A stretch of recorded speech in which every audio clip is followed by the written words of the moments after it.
Thank you to Alex and Devon for organizing this gathering. It's really interesting and timing.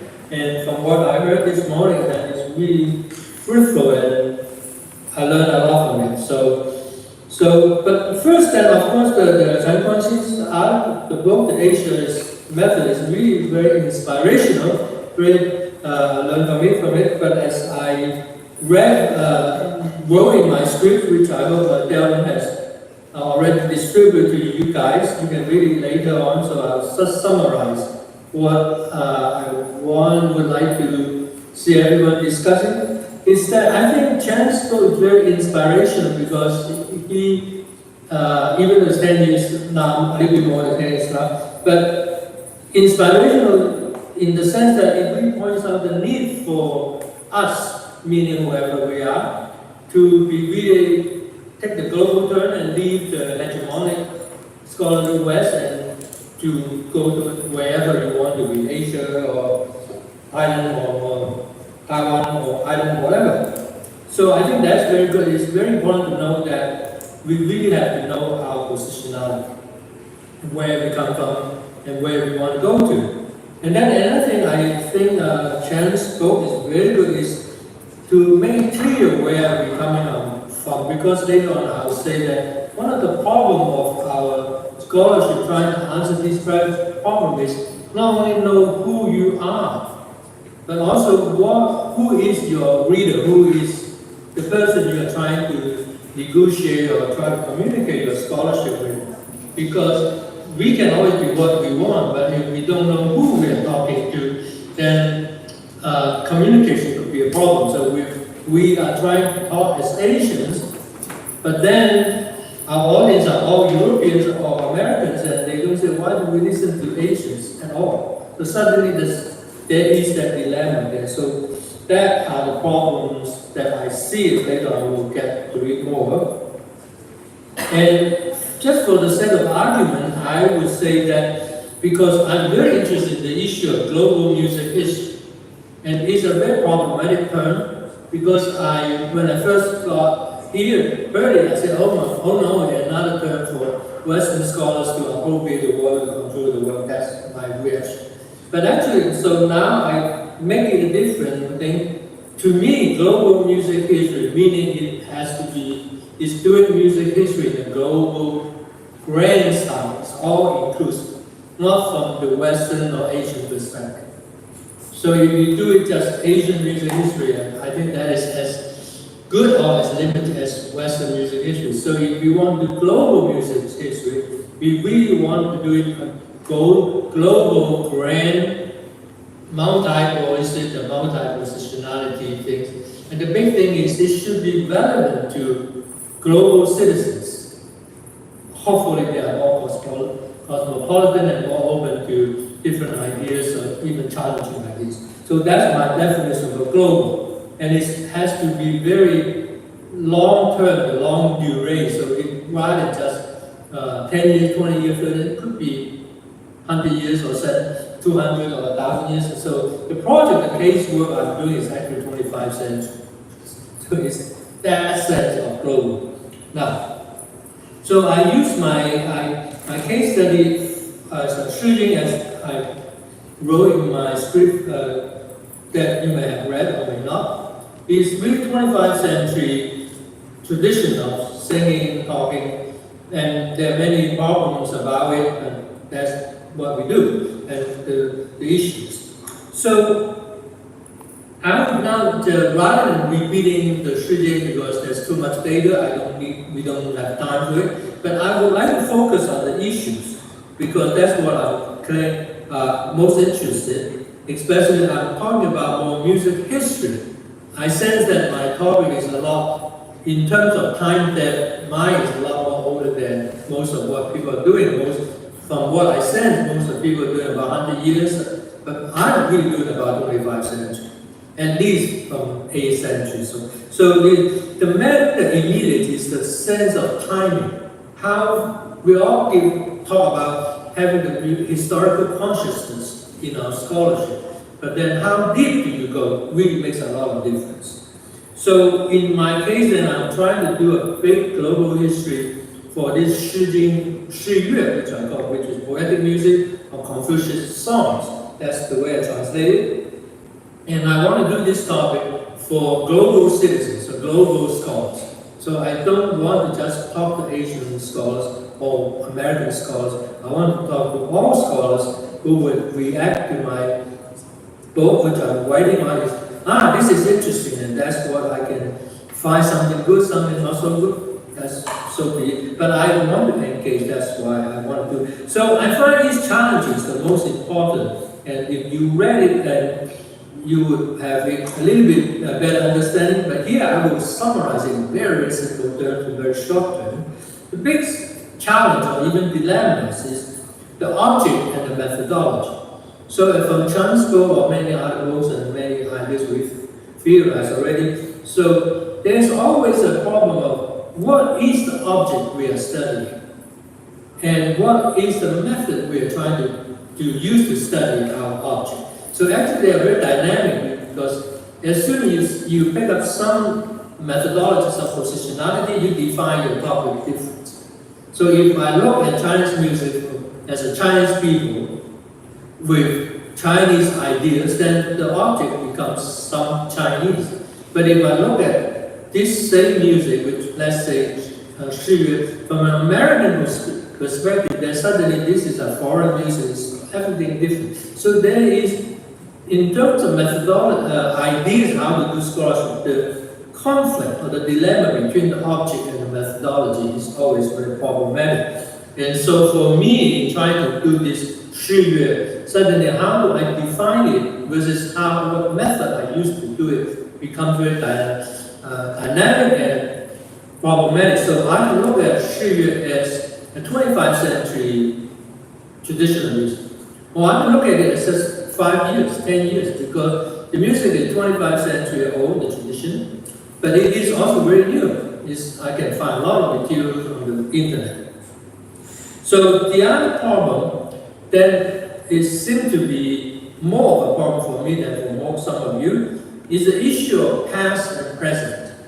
So whenever you study the culture or topic of music, so you can look at it as a contemporary music. And then you can analyze it by contextually in the past. You can do that. But actually, everything we look at, it really depends how back you go back or how pleasant up to the minute you're doing it. There's always this dilemma of past and present.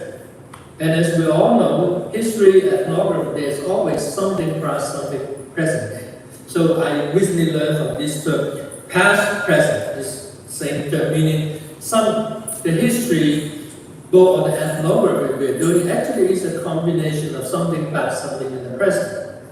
So I find it very fascinating and a good topic to discuss later on. But whatever we do, there is this dilemma, challenge, the past and the present. How do we balance them? And so that thing. Another challenge or issue that I think we are dealing with is, are we talking micro studies or macro? If you look at it micro, then you deal with you define your data, you collect your data from a microscopic point of view. But if you do a macro, that's totally different. So I can study my Shi Jing song and I can choose one. And I can change that song, say, for 25 centuries. And I can find tons of material just about one song. So my picture, that my ethnography or historiography of that can be very different. Well, I can just choose on the last 5 years contemporary performances of that one song. So that's very micro, but I can look at it from a very macro point of view. It's 25th century Chinese history sense from the imperial way to the more communist or socialist or Western way. Anything can go. So the dilemma I see is, how deep do you use your lens? How close up or how far away you want to do? So that's one of the things. Because these are the issues I think Chen's book, The Asian Method, kind of raised but did not really help us deal with. But of course, he is under no obligation to tell us a methodology that we can just use and apply to our studies. It's just giving us some good theory idea so that we have to do our own study methods. So those are the macro and the micro angle to study. And then as I go deeper from the micro point, then you can see the problem linking up the three dilemmas I just talked about is, what is it we're talking? So we keep talking music, but that is really a Western term. It's very loaded, even though it's very Westernized, and most people have said it. But we all know, as in my paper mentioned, and quite a few of my writings say, music is different from the traditional Chinese idea of yue. Yue is not music. Yue is much more music, multimedia, much more flexible, much more work-oriented, much more negotiation-driven. So when we analyze our music, the issue for me is, what are we analyzing? What are we trying to examine? Are we studying yue, the Chinese scale, which is something can be overlapping with music, but it's not music? Or we can study as music as a Western point of view, so why not? I mean, I'm a Western, very Westernized scholar, so I can, there's no one to tell me I cannot use Western music model. So, but that issue is, what are you studying? Are you studying music as defined by the West or by global point, or as yue defined by traditional Chinese people? So that's that. And that gets to the point is, theory and practice, there's a lot of dynamic or problem there. And one problem that I think we are all seeing is, we all know music is something that words or pictures cannot fully displace. So then the issue is, how do we make our history of music, ethnography history, more musical in the sense that it involves performance, involves sound? So just this morning I heard something I like very much, is that the music is we understand experience through our bodies. So rather just what I connect with is so kanti. So how do we make our studies more body-based, more aligned with our contemporary studies? So those are very big, the five challenges or dilemmas I listed, and then I think everyone has to solve it in his own way for your tailor make it to your own study. So that's the way it is. And for me, then I created the second part of my paper is for the Osaka, which is there are many historiographers or models you can use from the old imperial Chinese Confucian model. I listed out just to point out that way. Even though we as modern person, we may not like that, but that is part of the reality. If we say that we are now so liberal, so hybridized, so cosmopolitan, but we silence the imperial Chinese voice. We are not dealing with something objectively. We are just superimposing our view on the past that may be 25, 2000, or 1000, or 500 years old. So to be a really neutral, inclusive scholar, we have to find a way to incorporate and dialogue with this imperial and top-down historiography way of looking at music. So those are the positions of possible ways to deal with these challenges.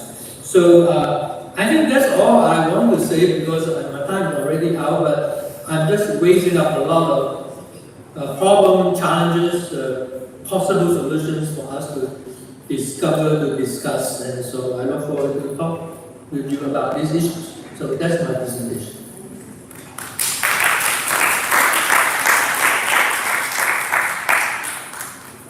So are we talking?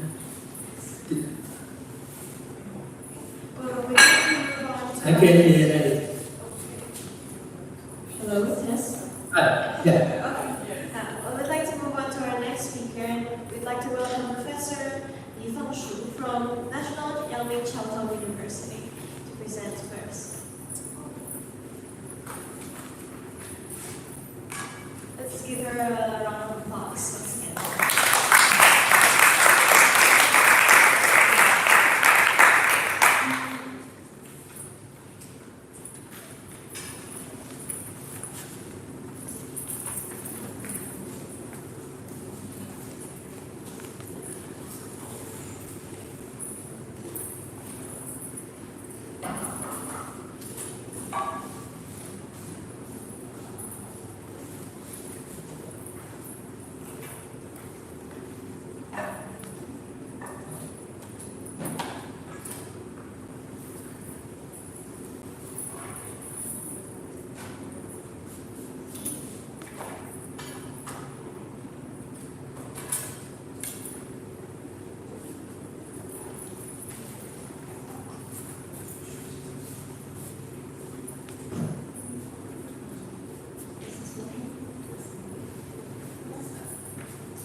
Good afternoon. At the Toy Museum in Nuremberg, Germany, there is a magic lantern shaped like an Asian man, dressed in a red attire, likely the costume of a Mandarin official. This figurine wears an inviting smile. An optical device that, through glass lenses, projects the images of painted glass lights. The magic lantern was invented by the Jesuits in the 17th century. In scientific circles, it was used as an illustrative tool to aid scholars in their presentations, pretty much the way that I'm doing now. In popular culture, the images that were projected from the lantern were primarily supernatural figures, especially spirits. In the 18th century, European illusionists improved on the projection techniques from the lantern. The projected spirit images could move and shape-shift, and they are often accompanied by sounds to enhance the special effects. In particular, the glass harmonica, known for the ethereal tone quality, was documented as an accompaniment in some of the most sensational ghost shows.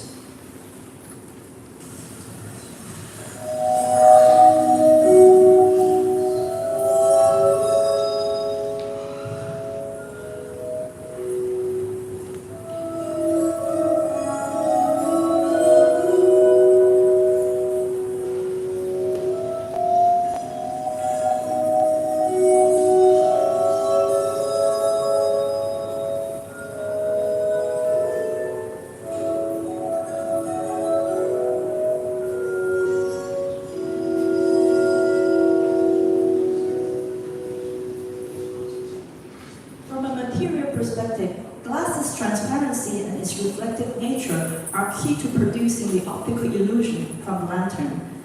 This visual attribute, coupled with the otherworldly aura of the sound that it produces, represents an European reading of this material. Part and parcel of this reading is the tendency to associate the idea of optical illusion with exoticism. In this case, a Mandarin. In this paper, I offer a narrative based on the reception of glass in 18th century China that runs counter to the European reading. In 18th century China, glass was an exotic material known only to the very top of the social strata. In the political history of China, the 18th century is commonly known as the early phase of the Qing dynasty. China had 3 consecutive emperors in this period, the emperors Kangxi, Yongzheng, and Qianlong. This era overlaps with Enlightenment, the Baroque and Classic eras in medieval history, and the reigns of the Louis XIV, Louis XV, and Louis XVI in France. Rulers of European nations, including France, were eager to spread Christianity outside the continent. The 3 Chinese emperors were receptive to the science and technology of the West, including glass-making technology, mathematics, botany, and astrology. Kangxi was very interested in geometry, astrology, and optical science. The Jesuit Joachim Bouvet was appointed by Kangxi and Louis XIV to serve as the diplomat or liaison between the Chinese and French courts. European missionaries traveled to China, some on behalf of the Pope or a king. They had expertise in European technology and craftsmanship, and they brought presents to the Chinese emperors. These presents were considered gongping, offerings from an inferior party or subject to a lord. Along with maps of the world and various clockwork items, glass products were included in these presents for the Chinese emperors. Some of these products stay in the royal household as part of the emperor's collection of exotica. Some circulated in extremely elite circles, becoming the emperor's presents to their valued subjects. In the mid-18th century novel Dreams of Red Chamber, Hong Lou Meng, a work known for its realistic depiction of high society in the Qianlong era, a snuff box, bianhu, made of aventurine, a type of red glass with golden spots, is presented to the protagonist's favorite handmaiden, Qin Wen, who is suffering from a headache. She is entranced by the exotic figure on the box, staring at an image painted on its lid, a naked woman with golden hair and wings on its back, presumably an angel. As I have mentioned, the three Chinese emperors were eager to learn from European science and technology and viewed the missionary as valuable assets who contributed to this learning. Kangxi appointed the German Jesuit Kilian Stumpf to be the supervisor of his newly founded Imperial Glass Workshop and entrusted his own son to be in charge of the glass production there. Qianlong instructed P.F. d'Ancavert with the production of various types of colored glass, especially the aventurine. These glass products are highly decorative, artistic, and pragmatic. For example, snuff boxes, writing implements, and tableware. Interestingly, they were primarily opaque rather than transparent. Our historian Emily Curtis observes that most of the glasswares created with the immediate supervision of European missionaries tended to emulate more locally familiar material, such as jade or porcelain. Curtis explains this phenomenon as commonplace in 18th century Europe, where Chinese porcelain became quite a fashion. However, I would read this non-glass looking nature of Chinese glass product at this time as an adaptation of the exotic materials based on the value system of the Chinese, as jade and porcelain were not only considered extremely valuable in this culture, but they were also more familiar materials that Chinese craftsmen used as models for their new glass designs. To the general public in 18th century Europe, glass products were largely luxury items and objects associated with religious constructions. Yet, it was a common material and was part of the public entertainment industry. It fit into the increasing interest in the supernatural, as can be seen in the appeal of spiritualism in philosophy and the rise of the Gothic novel and drama. Furthermore, its transparency, its ethereal aura, and its potential to misguide the senses serve as a metaphor for something that cannot be explained by science. Glass's material attributes and its association with the supernatural, therefore, can be read as a facet of Europeans' collective responses to the pursuit of rationality embedded in the Enlightenment. The Chinese in the 18th century had no such agenda. In fact, products made of glass leaned towards the rational side. Kangxi was interested in the telescope and the microscope, in which glass lenses function as key component. Practically unknown to most, especially the illiterate and the general public, glass did not get a chance to spread to the general public, let alone appear in mainstream music and theater. In fact, in 18th century Chinese literature and drama, interest in the supernatural subject matter abounds. The 18th century novel, Strange Tales from a Chinese Studio, is a big collection of folk tales, many of them involving ghost stories. The fascination with the supernatural, however, did not rely on any particular material, certainly not the material that was newly created and circulating exclusively in the elite circle. The most famous number in Peking opera, 活捉三郎, involves a female ghost who flirts with her living lover and lures him into underworld with her. The virtuosity included in this scene is typical for this stock character known as the Huan Dan. One could notice that the virtuosity lies in the physical movement. To enhance the climax, the music accompaniment does not rely on any special timbre, but rather the style of music performance.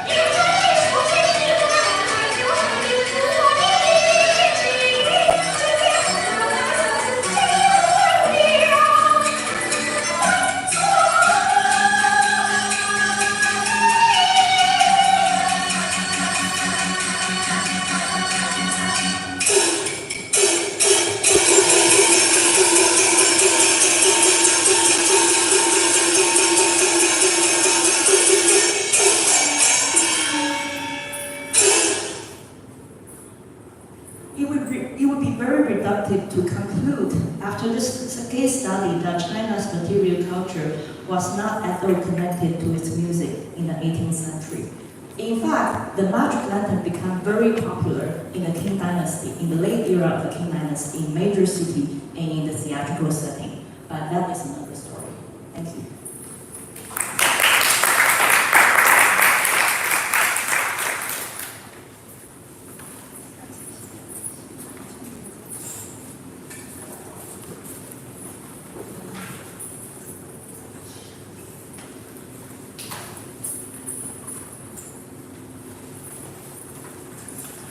Let's also welcome our next speaker, Professor Wang Yingfen from National Taiwan University. Let's give her a round of applause.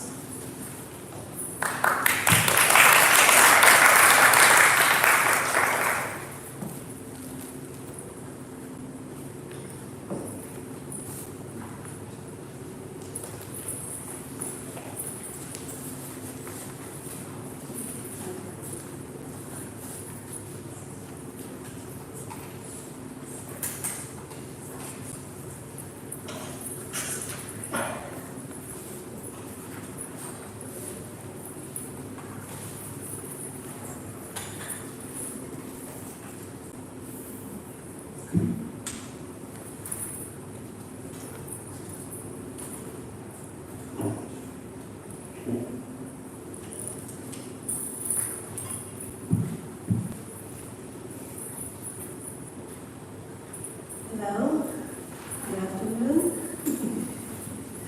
My computer was completely out of battery, so I couldn't open it. Fortunately, it became alive again. Today, today I want to make 2 points. First, I want to point out that Asia is unique in the sense that before 1945, it was dominated by 2 non-Western empires, namely China and Japan, besides Western powers. Therefore, I found trans-imperial history provides particularly useful perspective for studying Asia. Secondly, historical recordings, particularly gramophone recordings, are sonic embodiments of such inter-Asian and trans-imperial relationships, waiting for musicologists to uncover. Therefore, today I boldly propose historical recordings as method, and I will illustrate these 2 points with my study of the gramophone industry in colonial Taiwan. Trans-imperial history is an emerging field that began around 2018. It aims, I quote, to address the spaces in between empires, their connectivity, cooperation, and competition. Taiwan's gramophone industry was exactly such a space where the Japanese, Chinese, and Western record companies cooperated and competed. Taiwan became Japan's first colony before Western record companies started to explore the Asian market. Consequently, Taiwan is the only locale in East and Southeast Asia that had no direct contact with Western record companies and relied solely on Japan's recording industry, which itself depended heavily on Western technology, capital, and management until it became nationalized in the mid to late 1930s. Meanwhile, it was also in the 1930s when Japan began to export its recording products to the global record market. Since Taiwan shared culture with the Hokkien and Hakka communities in South China and Southeast Asia. Taiwanese records became an ideal tool for Japan to compete with Western and Chinese record companies in those markets, which in turn stimulated the increase of record companies making Taiwanese records in Taiwan. What added to Taiwan's competitiveness was its creation of new vernacular genres for recording, particularly the new style Guahi, or Taiwanese opera, and Liu Hihua, which is a popular song. 为什么是有声音呢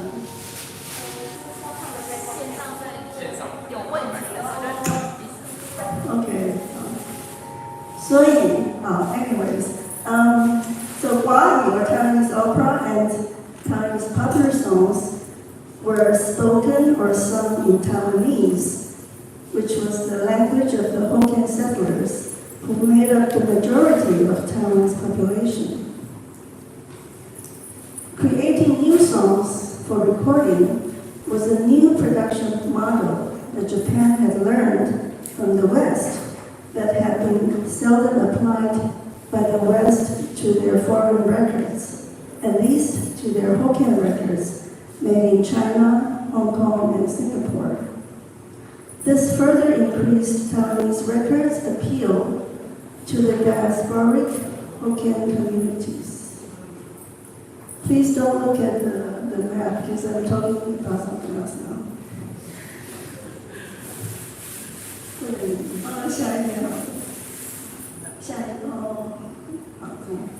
Okay, so these vernacular genres not only dominated Taiwan's record production since the 1930s, but their records overseas export to Southeast China and Southeast Asia and South China also transformed Taiwan from the receiver to the creator and disseminator of Hokkien popular culture.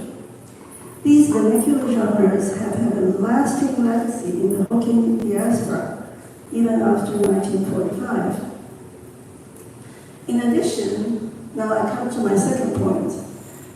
Recordings of Taiwanese popular songs were also sites where Taiwanese, Chinese, Japanese, and Western musical elements cooperated and competed.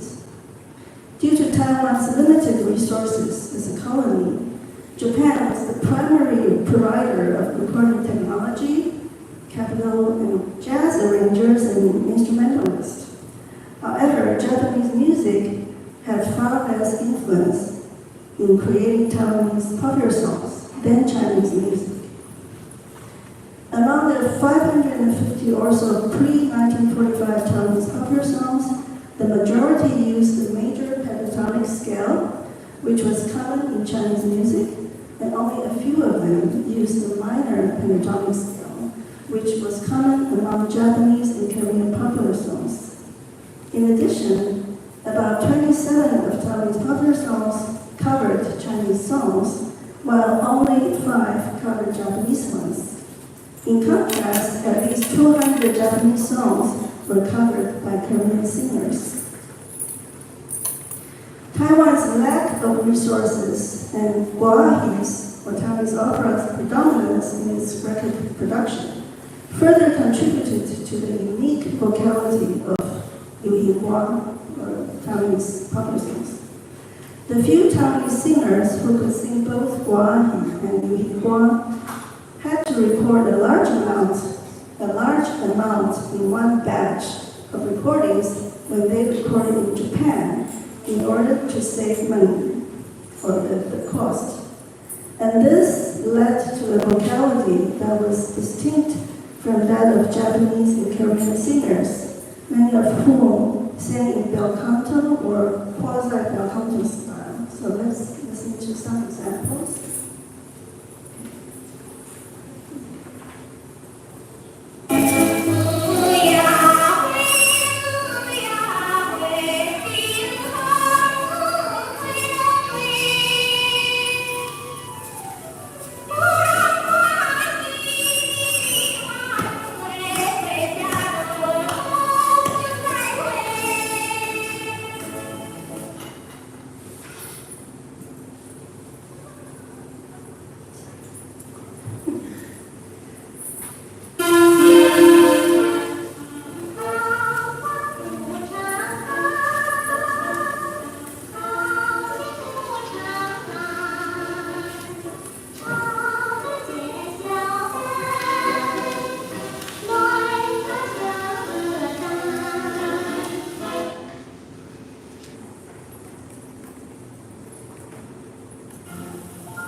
So, the lack of Japanese influence on Taiwanese popular songs may be attributed to its inventor Kayano Shojiro's emphasis on creating Taiwanese flavor, 做出台湾味, by making Liu Hingguan different from Japanese Liu Gouga, but rely on jazz accompaniment to make it modern. Meanwhile, Liu Hoqing, Zhang Fuxing's invention of Xinxiuqie, new ditties, a new kind of Taiwanese popular songs, exemplified his intention to create Taiwan's own music by incorporating Chinese instruments in the accompaniment to make it less Western, and by adopting Huahi's tune structure to distinguish it from Chinese music. Hence, both Liu Hingguan and Xinxiuqie were invented to create Taiwan's distinctive sound by negotiating among Taiwanese, Chinese, Japanese, and Japan-mediated Western music. That's all. Thank you.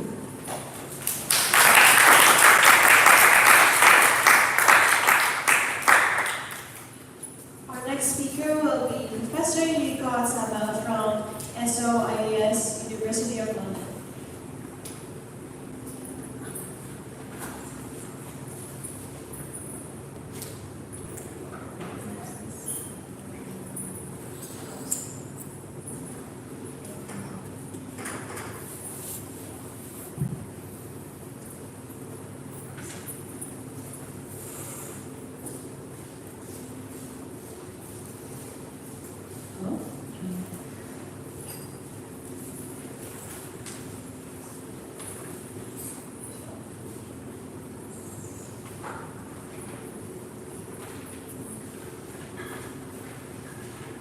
Hello everybody, thank you very much. First of all to Alex and Yang Dong for organising this wonderful conference. I've been thoroughly enjoying myself, deeply inspired and stimulated for the ongoing discussions and more discussions to come. So my presentation is very much sort of like a brief overview of my work, which encompasses between sort of Latin America, Japan, namely really Japan and Argentina musical connection. So thinking through Latin America, East Asia as performance, as listening. I myself I'm a performer myself, I'm a tango violinist and a tango singer. Grew up in a tango musician family in Japan before I moved to the UK as a child. So it's through my sort of performance as well, it's very much an embodied experience as well as through ethnographic and historical work. So really mapping out Asia, or rather East Asia, or Asia, in my research is to sort of listening to Asia through the Asia-Latin American nexuses. So really Asia as method, then going beyond Asia as method, Asia, Latin America as method, as once called by Argentine scholar of Korean descent, Junyoung Veronica Kim, whom I've been inspired by her work as well. So really, my framework of Latin America, East Asia frame arch, as it were, is to really move away from the Euro-American centric so-called regional and area approaches of knowledge production, really critiquing of local, differentiating and making a sort of difference between local and global, or rather thinking about it in a much more fluid, much more fluid way, through performance, through listening, through also tango in Japan, through the lens of cosmopolitanism, of pleasure, of curiosity, human experiences, performance.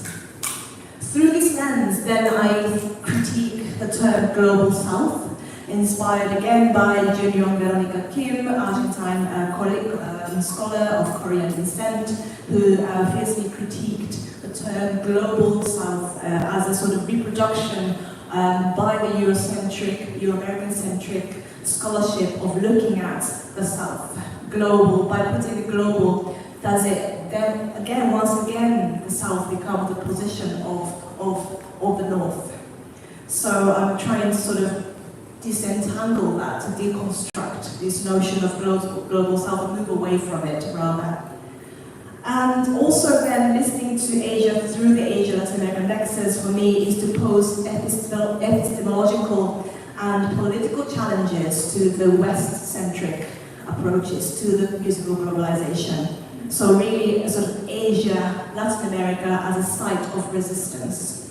And then instead to then highlight primary voices, in other words, insiders' voices, those people who experienced these histories on the ground, to highlight their voices, and primary historiographies to move away from the 20th century so-called French, German, Anglo models of knowledge fields that are not always replicable in the scholarly ecosystems, really, of diverse historical times and places.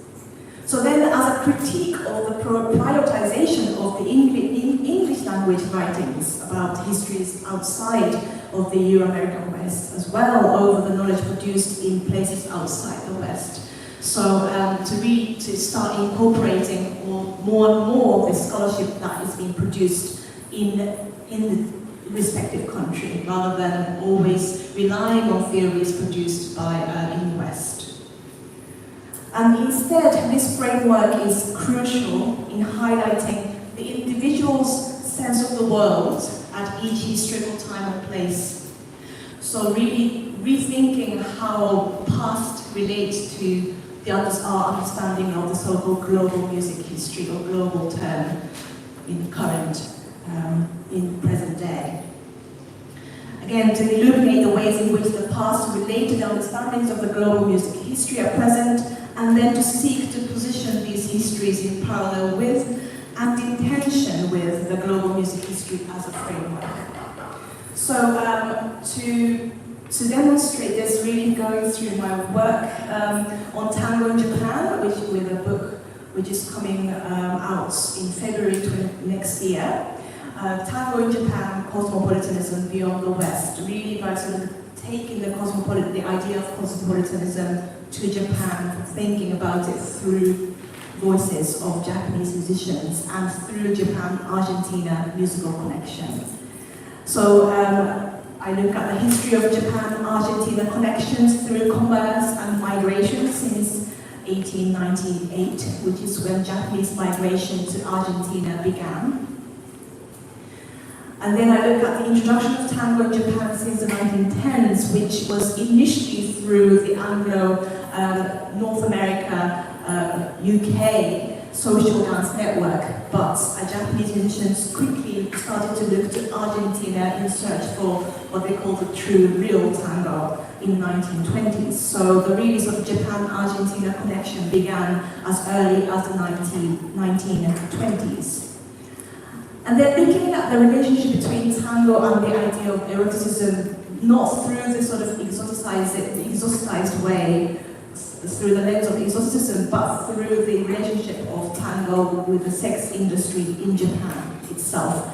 So how tango has been regulated by the police in Japan, in a sort of grey area of tango being a sort of a dance culture that is not necessarily related to sex culture, but at the same time regulated under the sort of sex industry law. So again, looking at this through the lens of from within Japan.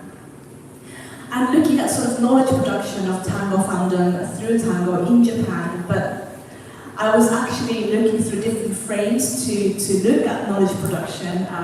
Foucault's Homo Academicus, for example, where you put scholars affiliated to institutions or universities at the top of knowledge production, and sort of those of amateur knowledge production outside of it, sort of being in the lower part of the knowledge production pyramid.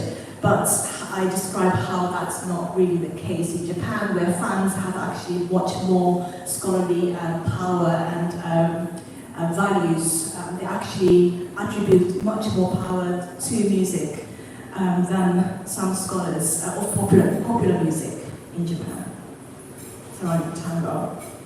Again, looking at performing emotion in tango, through tango in Japan, and sort of looking at the institutionalization of tango in Japan, how tango has become much part of Japanese wider popular culture, how it's been embedded and historically internalized. So I examined this through ethnographic and historical perspectives.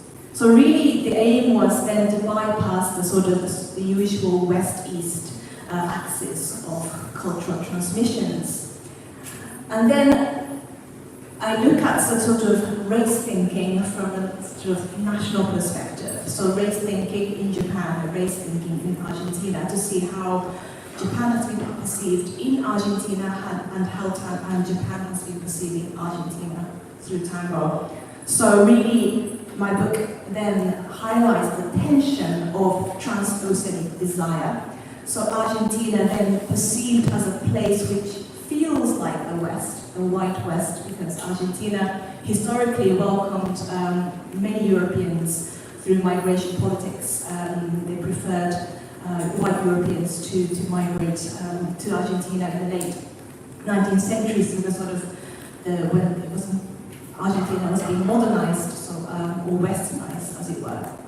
So in Japan, sort of Argentina is a place through tango which feels like the white West, while simultaneously also being considered in Japan through tango as a non-Western other. So they're very much sort of like a push and pull, a lure and fear really of cosmopolitanism and tension of transoceanic desire.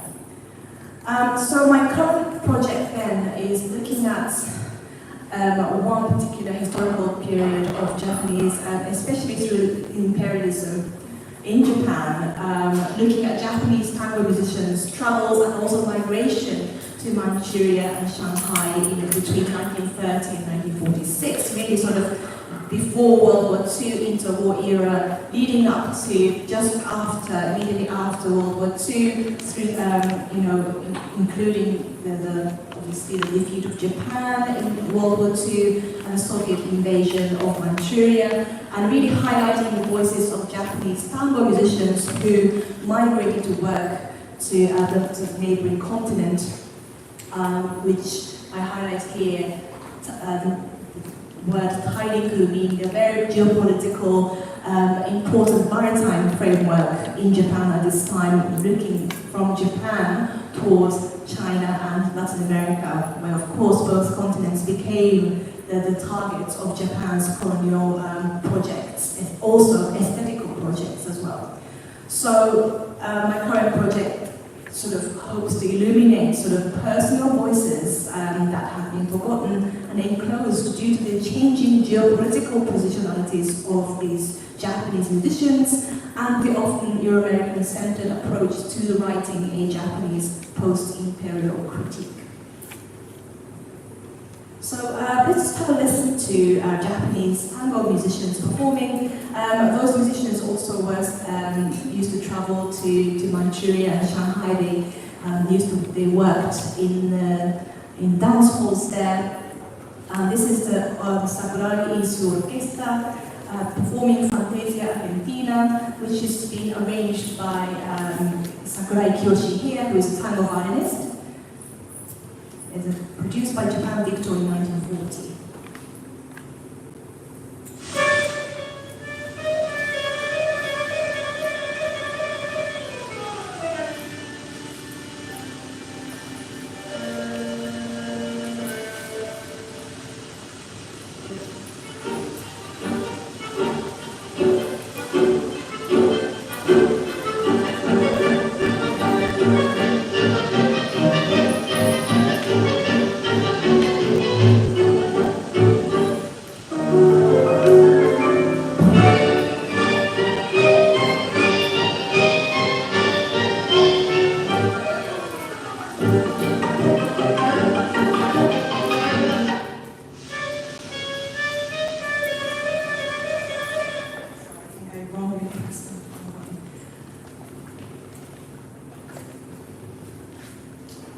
So really this is an ongoing project, again looking at Asia, Latin America, musical nexus, which has sort of somewhat being sidelined in scholarship. Asia sort of America relation has been looked at a lot through the sort of scholarship of migration between the two areas, also through film, through books, but for some reason, sonic history between those regions, as it were, through people's movements, have somewhat been sidelined. So myself and Argentine historian Paulo Palomino, we are currently developing a book project tentatively titled Asia, Latin America, Decentering Global Music Histories in the 20th Century. So this is an ongoing thing, and I would very much like to have further discussions after this. So that'll be all from me. Thank you.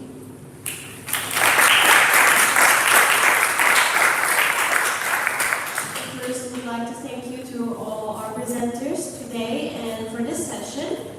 Before we conclude this session, however, we would also like to have another discussion. So we invite all the speakers to come up on stage and entertain any type of questions, or if you have any type of concluding thoughts, you can also express it in this panel.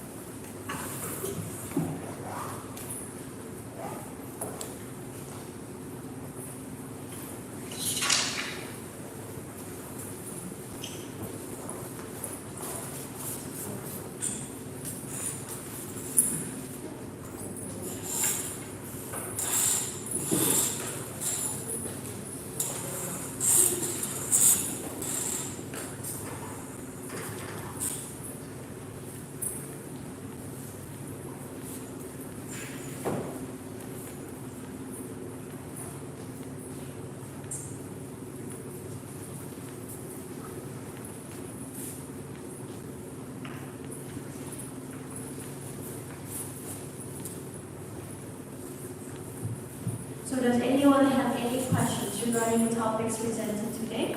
Or do they have any concluding thoughts?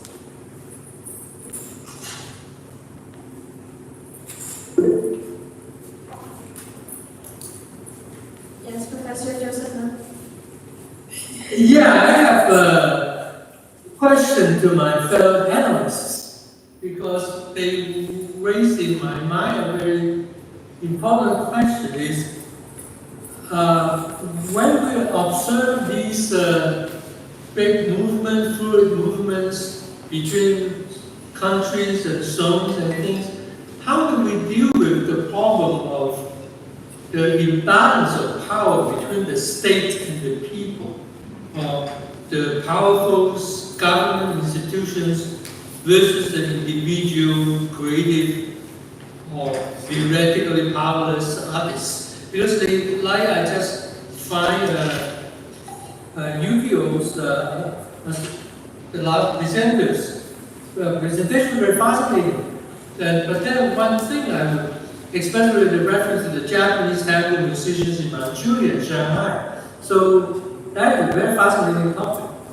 But then I would like to see how do we really understand that topic as an artistic expression movement, or something that is really being pushed by the state or some kind of political authorities, or some kind of mixed match of both. So, because in my mind, unless we have some grasp of these power dynamics of it, it's very difficult to see what is going on. That is in my mind. So I would like to hear my fellow panelists in these issues. I mean, the same issue is going to influence the productions. Yes, of course, the recording, we should listen to it as a kind of historical document or historical manifest. But then when we analyze it, how do we analyze it as an object? Is it an individualistic expression or some kind of nationalistic political product?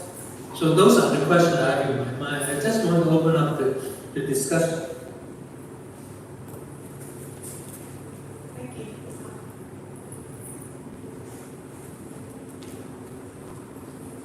Thank you. Can you hear me? Joseph, thank you. Thank you. Thank you the dilemma that I'm having at the moment.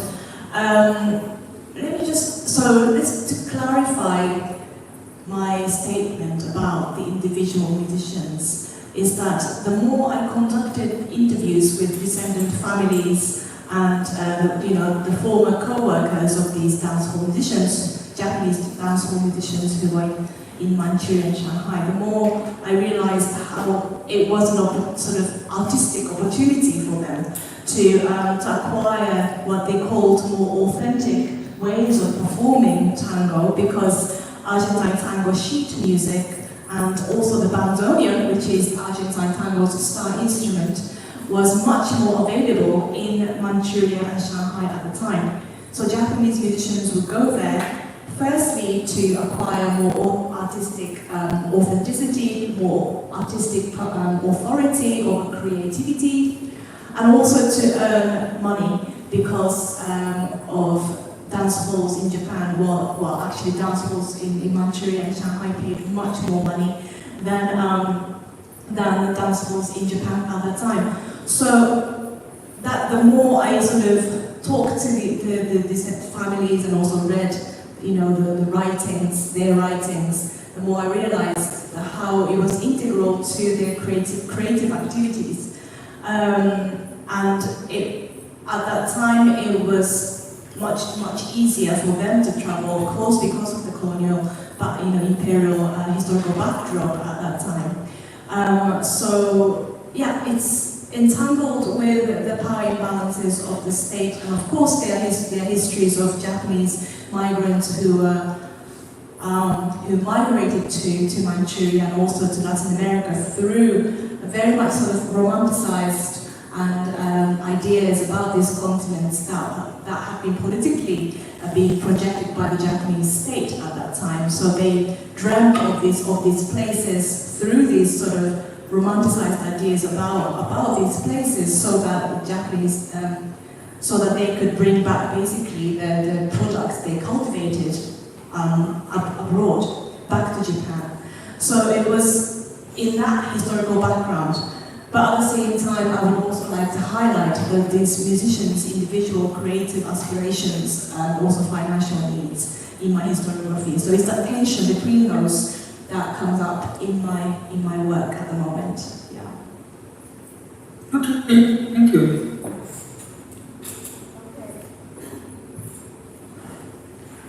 Joseph? Yeah. Let me first answer your first question about the state. In terms of the gramophone industry in Taiwan, I talked about how Taiwanese records were exported to South China and Southeast Asia as a tool for Japanese record companies to compete with Western and Chinese record companies in those record markets. But it's not just the record companies' efforts, but the state also has a lot to do with it, because during the 1930s, Japan started to dump many merchandise to Southeast Asia. So in the Singapore newspaper, you can read reports about the dumping of Japanese goods into Singaporean markets. But in terms of records, they especially emphasized that it was the Taiwanese records rather than the Japanese records that were dumped because of the Hokkien and Hakka communities there. So it was the Taiwanese records rather than the Japanese records that were dumped into the Singaporean market. So the dumping of merchandise was certainly something that the state was doing. But the record companies joined this and they used this as an opportunity to enter the Singaporean and Southeast Asian market. That's one example of how the state played a role in this. And as for the study of historical recordings or gramophone recordings, I published an article about this in terms of the methodology of studying historical recordings. And I emphasize that we should study historical recording as process. So not just as products, but we have to know the process behind how these recordings were produced. So for my study of the gramophone industry, I spent a lot of time trying to figure out how these records were produced, the production process. And I was able to use not only the recordings, but the archival materials from the record companies, as well as many other supplementary materials, such as radio programs, etc., to reconstruct, the batches of recordings, batches of Taiwanese recordings by Nippon Columbia, or Nichiku, from 1926 to 1939.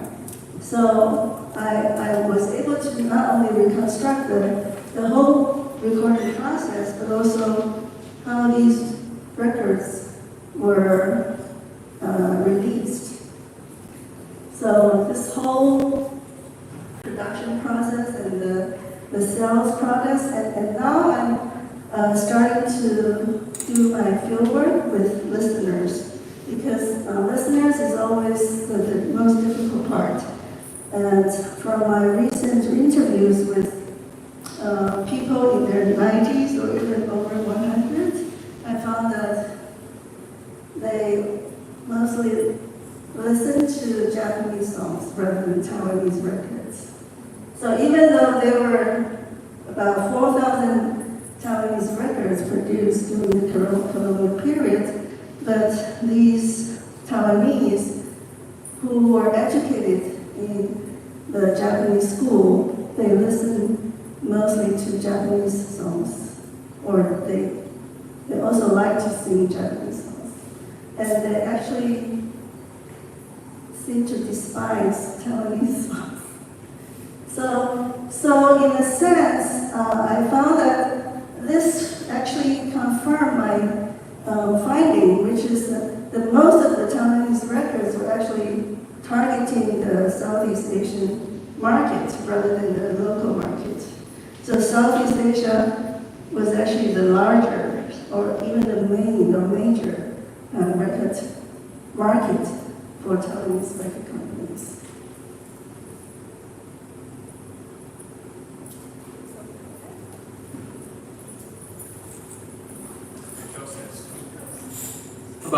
And those are the details that we need to know in order to take beyond the imperialism or colonialism or whatever ism that we are using as a prism to go into the issues. Okay, thank you. Yeah, thank you. Yeah.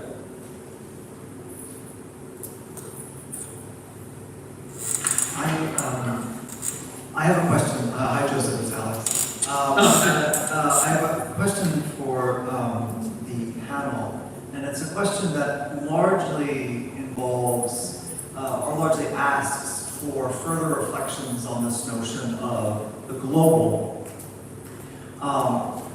Joseph, you mentioned this notion of cosmopolitan global citizens in your remarks, and I immediately thought of the associations between the global citizen and the very wealthy.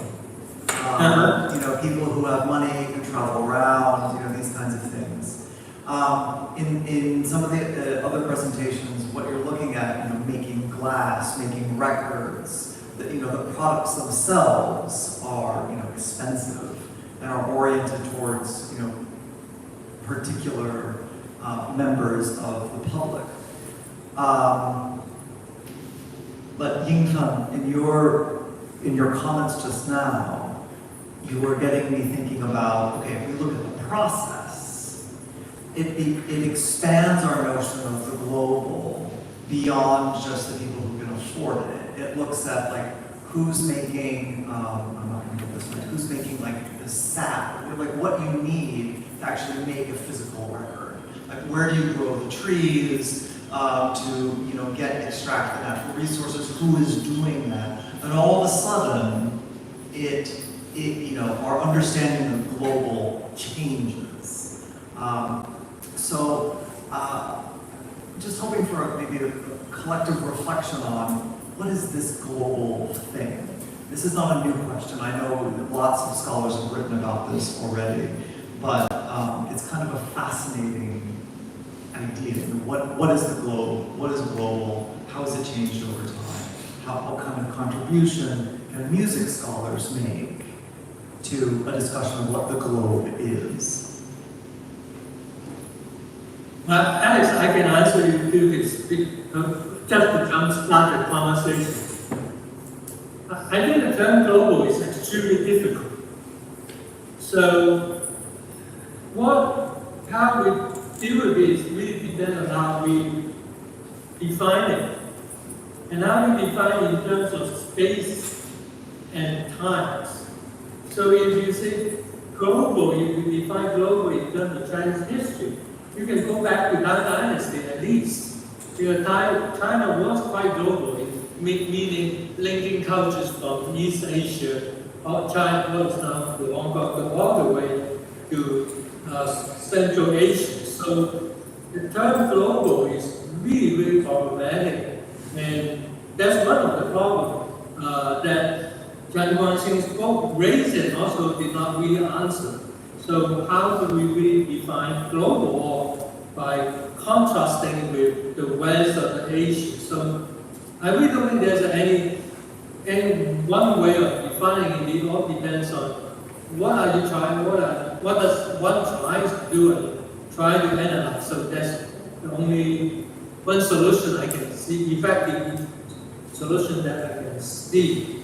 So that's why in my effort to wrangle with this, I try to understand global, not in terms of countries or nationalities or ethnicities, but in terms of scale.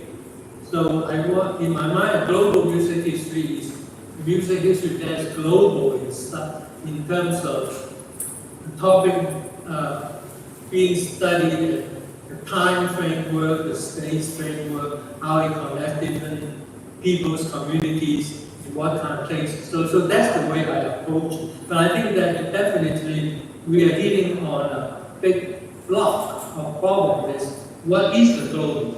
So is the question, what is the Asia, or what is the West? When we keep saying the West, it's really the North, the Western and organized West of France, Germany, and Britain, but actually the West is way more complex than those three Western West and colonial powers. So, but that's all I want to say about that. Yes. First of all, I want to mention that the field of trans-imperial history that started in 2018 was actually a way to make global history more specific or more workable as more concrete, perhaps. So by focusing more on the spaces between among empires and how the empires cooperated and competed and connected in these spaces, it provides us with an anchor point to really, be more focused, because the world is really so big and so big. And in fact, the person or the seminal article that defined this field was written by two people, and one of the authors was actually the student of Conrad, who wrote about what is global history. So, to me, especially as I mentioned before in my statements, I think to deal with particularly Taiwan, perhaps, which is the geopolitical position of Taiwan being in between East and Southeast Asia and between land and the ocean and all that, I feel that this is trans-imperial history for me is much more concrete and easy to work with than the concept of global history.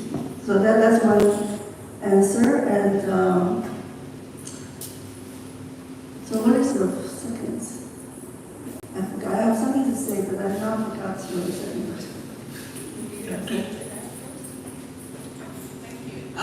Yes, and just by thinking, I'm going to answer the question through my own sort of doing my own work, is that despite the sort of critique about global, what is global, does it encompass every single country from lower bottom up? I think of this as a sort of epistemological space where everyone can take back control over historiography and sort of to include historical voices to just kind of, in that way, I think personally is a helpful space. I differentiate in my book the sort of idea of cosmopolitanism. By the way, sort of I take away cosmopolitanism just from the elites, sort of thinking about sort of like cosmopolitanism from below, it has been argued in the 1990s, early 2000s. So really sort of bringing the idea of wanting to belong to the world, also to people from outside of the Euro-American West, basically. So that's how I relate my work with the idea of global. Mm-hmm. Yeah, but can I just add something quickly? Because the global in that sense is referring back to Alex's comment that when we use different words, it brings a different association. So when we say cosmopolitan, it does associate more, brings up the issue of the rich versus the less rich, the elite versus the common. So, and one way I like the global is it allows us to at least idealistically try to transcend specific groups, specific classes of power versus. So idealistic, I try to use it as a way to get out of these dichotomies between the powerless, the nation, the local, the imperial, the colonizer, and the colonizer. So I'm just trying to use this idea of global to be something larger than this. And because my bottom line, my social political stance is, if we can write some history or ethnography that can appeal to different groups, then maybe we can restart out something that would contribute to conversation in a more productive and less biased way. So that is an optimistic thing in the back of my mind as Chen Guanxin's book kind of make something suggested that when you try to develop a method, that method should be more transcendent to reach out more audience or make more sense than what has been done before. That's my take. One issue that I personally encounter is trying to locate, the representative voice of a specific party, be it the Japanese government, the Taiwanese record company. What we see is basically the most visible, the powerful one. And I get a sense from your suggestion or your input that perhaps the global actually includes a lot of, subcultures, different genders. I was going to ask, how did the female gender, the lower part, the peripheral one, actually gets into, whether they actually gets a say in the discussion of the so-called global. Thank you. In terms of the gender side is part of also my project on Japanese musicians in Manchuria and Shanghai, is that female voices have been many of them chose to stay silent. So it's very much a sort of silenced history where I'm trying to unearth it. So yeah, gender dynamics is crucial. Yeah. Can I say something? I want to mention that Daniel Charles' article on global musicology actually tries to differentiate between international, world, and global. And he says that global is different from the other two in terms of its emphasis on connections. So world can be like, world music is, a collection of different kinds of music in the world. But global musicology or global music history emphasizes the connections among these different things. So, and to me, this also reminds me of an article written by Shi Shumei in 2015, entitled "A Theory of Relational World." So she still uses world, but she emphasizes relation. So we look at this world as relations, and every place on the world, on this globe, can be the nodal point where many connections come together. So it is a decentering, So even a small place like Taiwan can become the center because it's the nodal point of many connections. And I think I like this idea a lot. And it really helps me, to look at my work. So in a sense, I feel relational world maybe even more concrete than global, the term global.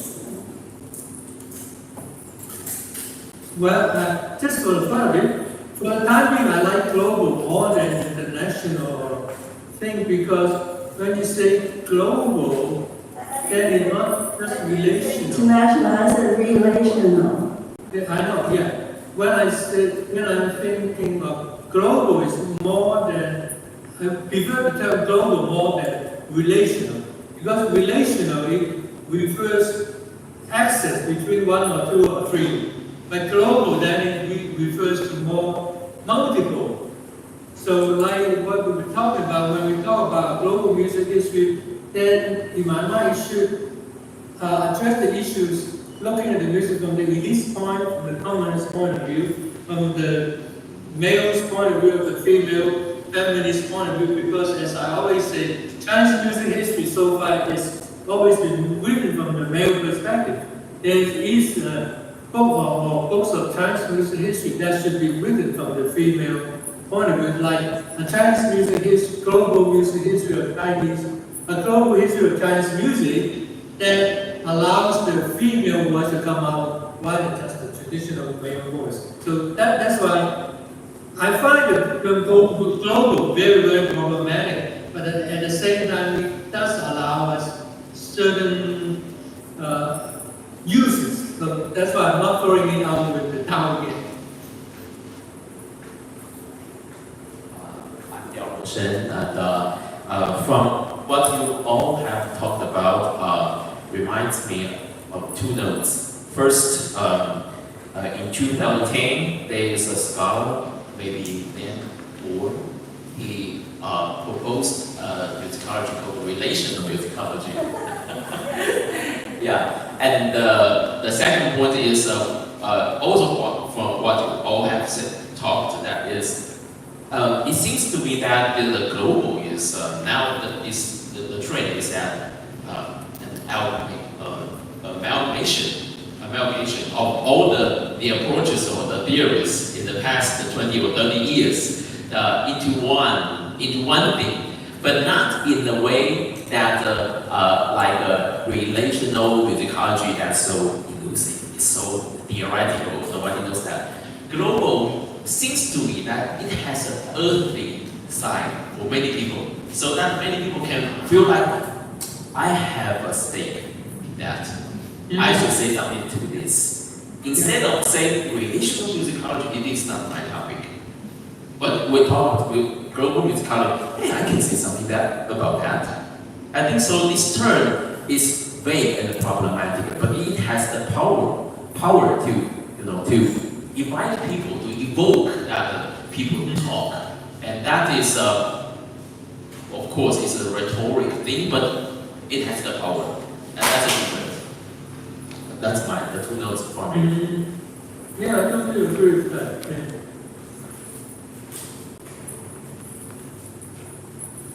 Hi, Joseph. It's Randy Rainrouche here. Good to see you again. Randy Rainrouche. You remember me? That weird guy you brought one time? Oh, I can see you and hear your voice. Yes. Hi. This is an interesting discussion, but I think it's important to reference the marketing terminology of global versus world as well.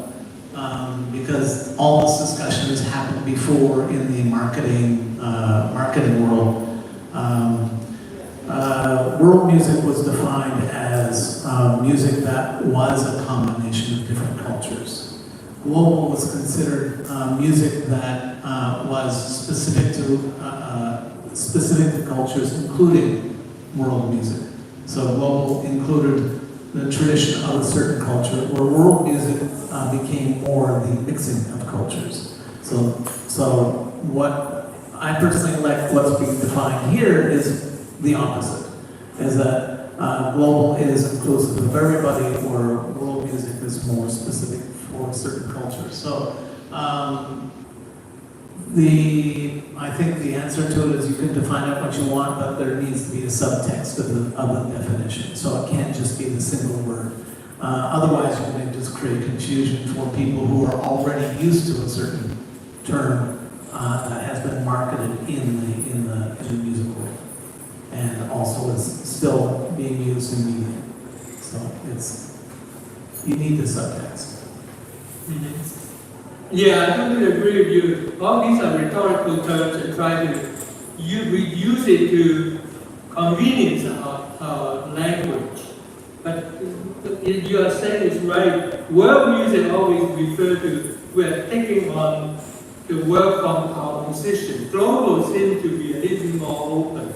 So whenever and however we use this term, we really have to define it and say that this is how we apply it to our cases or arguments. Yeah. So Songlines magazine actually asked me in 1990 or something like that, once I started the Rainforest World Music Festival in Borneo, they were shocked because they said, how can you have a world music festival in Borneo? That's where world music exists. How do you define it? And so I flippantly gave the answer that, world music is local music not from here. And That's a very standard in Western definition. Yeah. yeah, and so they flip it up they actually use it as their masthead for a while, and then they changed it, which I liked, which was local music from out there, which I liked. Mm-hmm. Yeah, agreed. Yeah. Okay, we'd like to conclude this discussion and move on to our next panel. But before we move on to our next third discussion and third session, we also give you guys around 10 minutes break to just move around and stretch your legs and just enjoy just some snacks in the back. Thank you.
this is a great piece of, and wisdom. If you have something like encyclopedia or, like slide. Published in English. I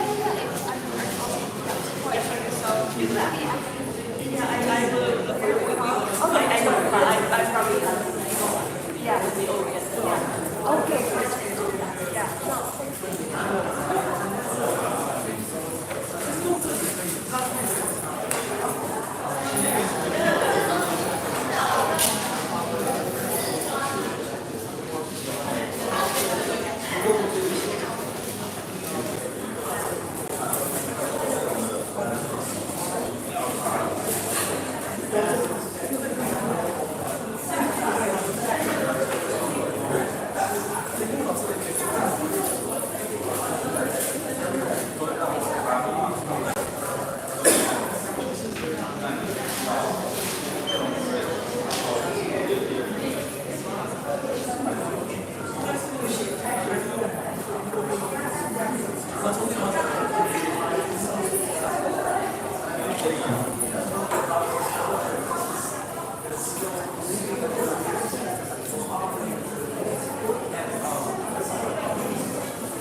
他们的演唱节目。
Okay, so the 15 minutes break is starting up. We would like everyone to be gathered back to their seats. And please go back to your seats because the third session is about to start. Thank you.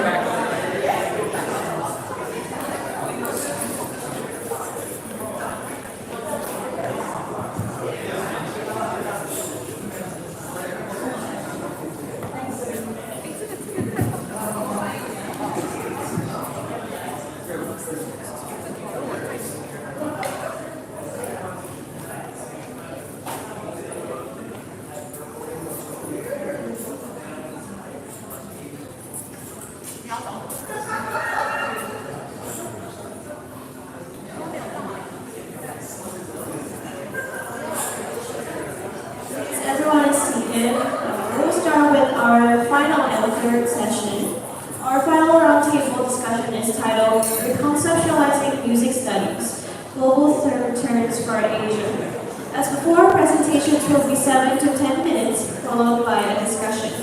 Our presenters in this session are Professor Toshie Takuma from Kyoto City University of Arts, Professor Yan Jian-tang from National Taiwan University, Professor Go Shin-lun from National Tsinghua University, Professor Hee-Soon Kim from Kookmin University, Professor Shen Liaolong from National Tsinghua University. So let's give them a round of applause.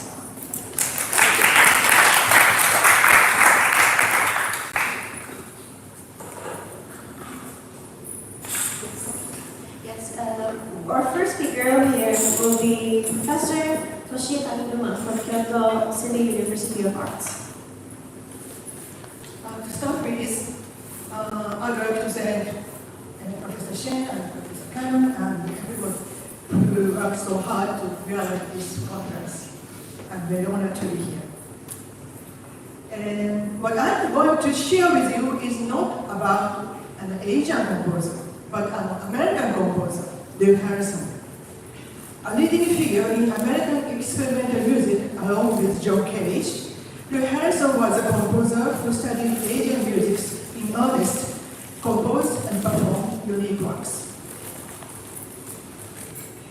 Dave Harrison was born in Portland, Oregon and studied composition in California with Henry Cowell and Arnold Schoenberg.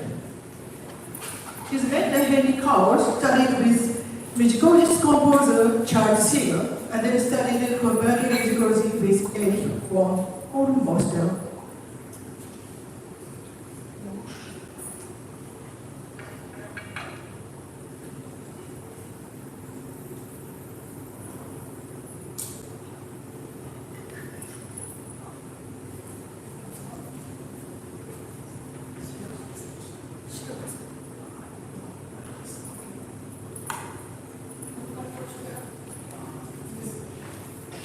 Okay. Okay. So, his mentor, Henry Powell, studied with musicologist composer Charles Seeger, and then studied comparative musicology with Erich von Hornbostel in Berlin. In other words, Harrison was a composer musicologist in the vein of Seeger and Powell. Harrison studied Chinese music from his young age. Having been fascinated by Korean music, he wrote a book on the history of Korean music with Korean musicologist Lee Hae-woo. He studied Indonesian music, gamelan music, with an American-based expert, writing as many as 50 pieces for gamelan. He is still revered as the father of American gamelan. Harrison at times delivered remarks and works done based on Asian-centric perspective. Notable among them is the work Northwest Asia. Harrison humorously called the region at the edge of the northwestern part of Eurasia, Northwest Asia, which is a place usually referred to as Europe. Why did he call Europe Northwest Asia? Broadly speaking, Northwest Asia seems to contain two meanings that serve to question and reconsider Western modernity. First meaning is a shift in the geographical perception of Europe, that is, the regionalization and specialization of Europe. If you look at Europe as a peninsula jutting out from the western tip of the US continent, you can regionalize and particularize it. By recognizing that it was on the periphery from the center of Asia, Harrison may have intended to transform the geographical meaning of Europe by using a contrasting designation with Southeast Asia, where gamelan music flourishes. Harrison suggests that this region and Europe should be treated as equals. According to historian Naoki Sakai, the West has a strong impulse to transcend all the particularization to constitute the universal point of reference. The positioning of Europe as the northwestern part of Asia provides an opportunity to prevent such an impulse for universalization and to regionalize and particularize Europe. In his book, Provincializing Europe, Indian-born scholar Dipesh Chakrabarti advocated regionalizing Europe and reviewing it as a region. In my 1987 interview with Harrison, he sometimes called Europe Northwest Asia. Harrison had launched the same idea as Chakrabarti at an earlier date. The second meaning of this term refers to a shift in historical consciousness toward Europe and Western modernity. According to Harrison, if we go back to the Middle Ages, we see that Asia and Europe were interconnected. Harrison said, quote, "I think that the Middle Ages were in connection. When you get down into the Middle Ages of Northwest Asia, you are really dealing more with world culture. It's only at the Renaissance that Europeans become self-conscious. But before that, they were very much connected with the world. And that means that they were surrounded by a great Islamic civilization."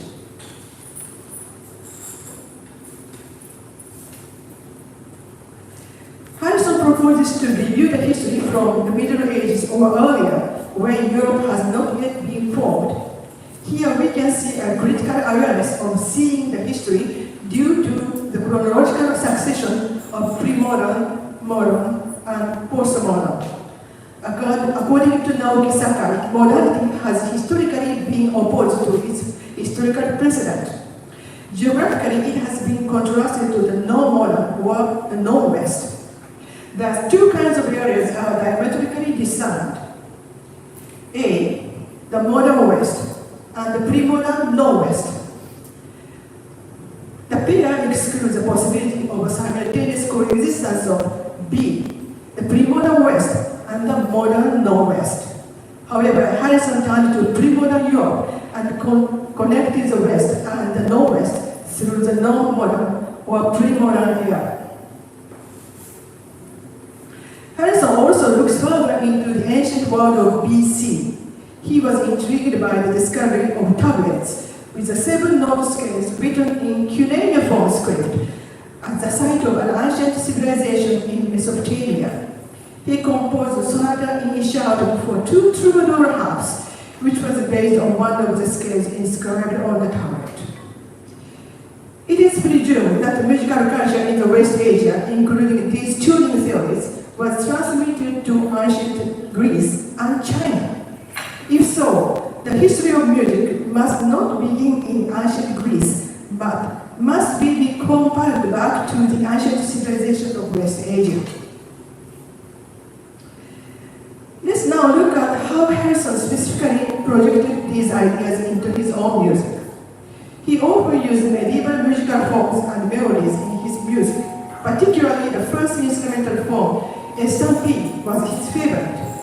Some pieces are based on melody by German Minnesänger Walter von Vogelweide. He preferred the just intonation rather than the equal temperament. He did not hide his preference for the modern eras. I would like to focus on the works Suite for Sannin. Sannin is a Japanese 3-string long-neck lute-type instrument, also called shansen. The work consists of 4 pieces. The first piece, Prelude, has a section written in an Indian-style jala in which the main melody notes and draw notes are alternately performed in a quick succession. The melody is similar to that of the gamelan piece Bimo Kurudo. Let's listen to the music. It's performed by Akiko Nishigata.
The second piece is a medieval dance Stampede.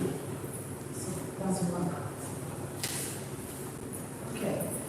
So Harrison traced back to the antiquity and the medieval ages to find a common ground in Eurasia before the division of the East and West. Asian musics are not pre-modern but still living in the present time. Harrison's musical world transcends both historical and geographical boundaries.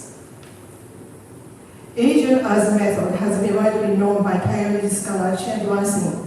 Japanese critic Takeuchi Yoshii, in the lecture of the same title, aspired to a vision that would change the West from the Asian side, saying, quote, Asians have to invert the West by the Eastern end, and conversely to transform the West itself from our side in order to create universalities through this cultural turnaround or terminal embodies, unquote. Harrison was not an agent, but he seems to have stood on our side to envelop the West from the Asian side. Asia as method seems to be an idea that is not limited to Asia or Asians, but to open to anywhere, anybody in this complexly globalized world. Thank you so much.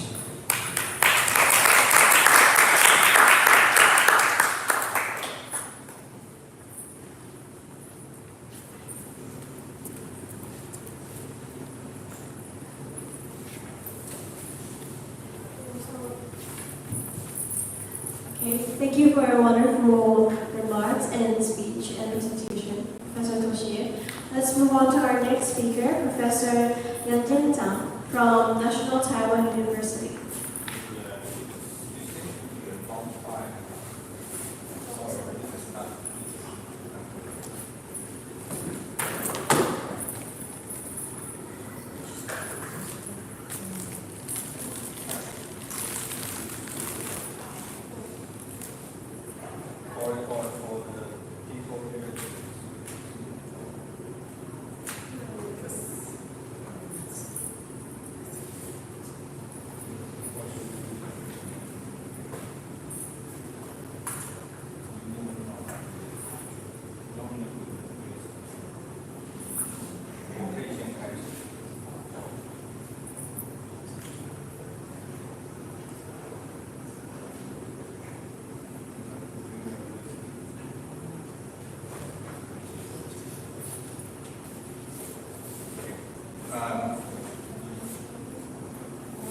Sorry about the technical problem, but I think I should start my presentation.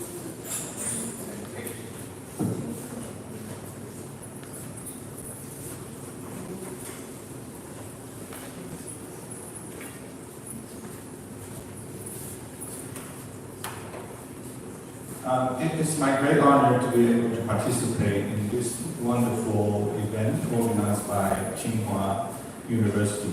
My special thanks should go to the two conveners of the forum, Professor Shen Biaolong of Tsinghua University and Alex Cannon from Birmingham, who made such great efforts to make this event possible.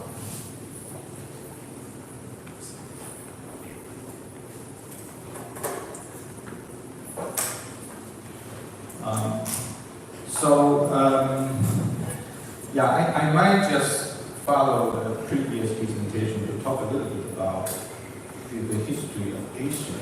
Asia, a Greek term in origin, was first printed in its Chinese transliteration on the earliest European-style world map, which is called Kunyu Wangguo Quantu, made for the Ming Dynasty court in 1602 under the supervision of Mario Ricci, one of the earliest Jesuit missionaries to China.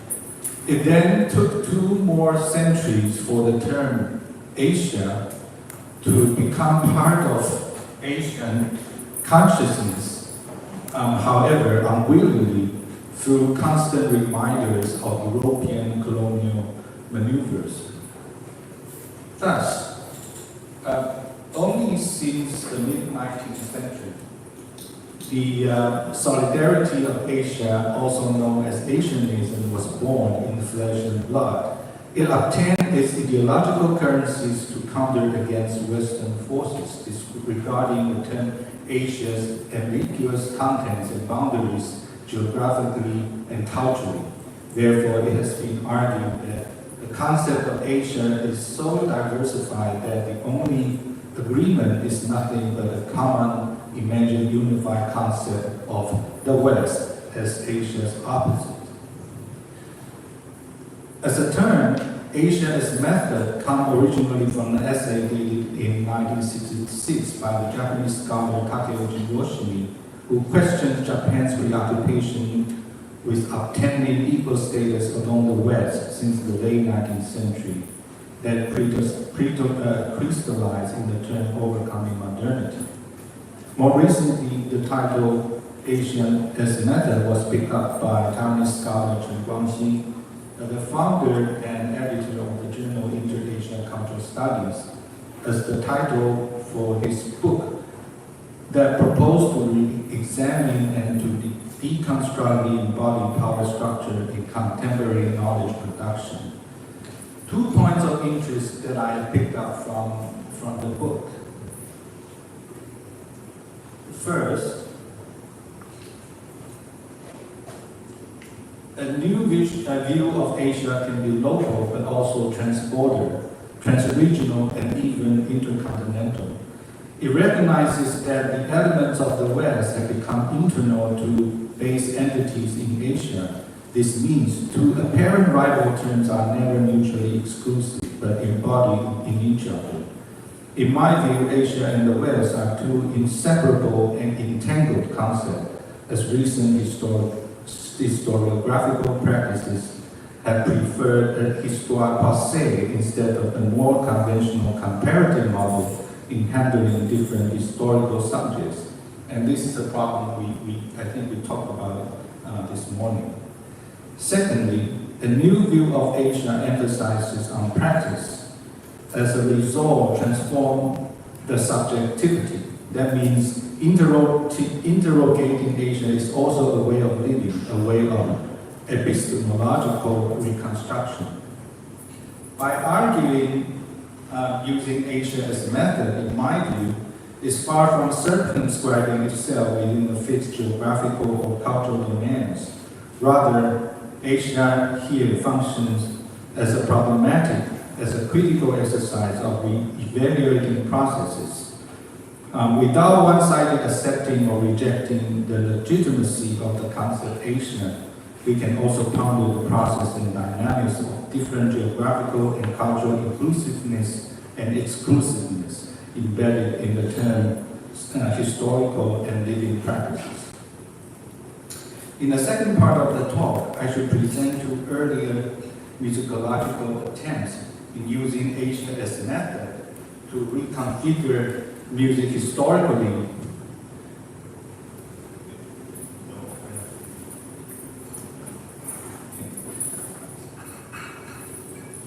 Can you show the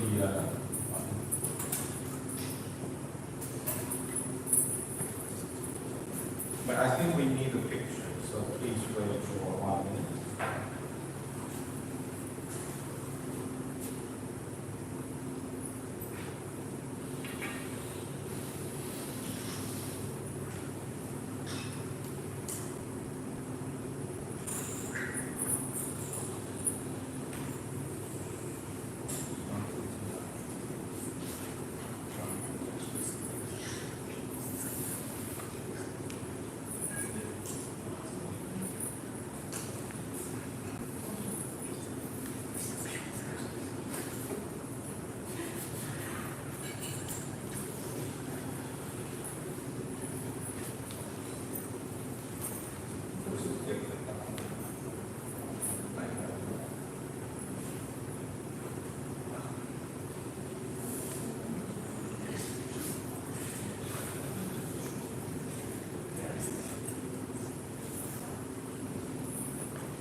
Here's the map I mentioned. I don't know whether you can see that. This is the map dated from 1602.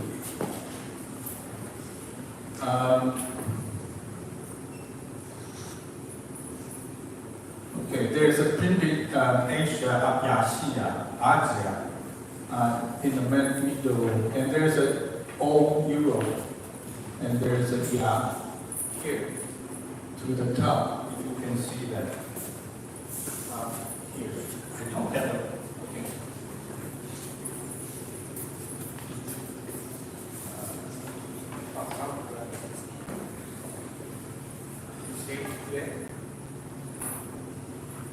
Yeah, and I cannot find this sheet here, but anyway, the second guy is here. Sheet, okay, sheet is here. This was the first printed Asia in world history. So it has to be printed to become history. This is important. Okay, and now, here's a quote. Asia is one.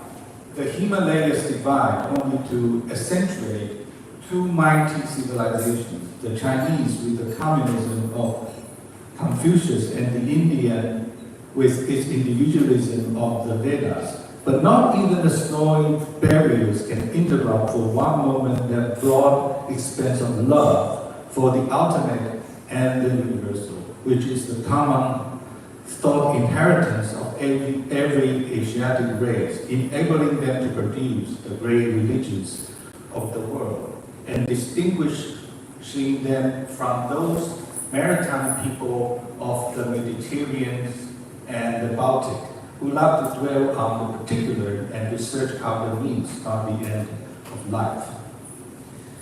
The passage was written by Okakura Kakuzo, better known as Tenshin, published in his The Ideas of the East with special reference to the art of Japan in 1903 in London. It's originally written in English, as you might know.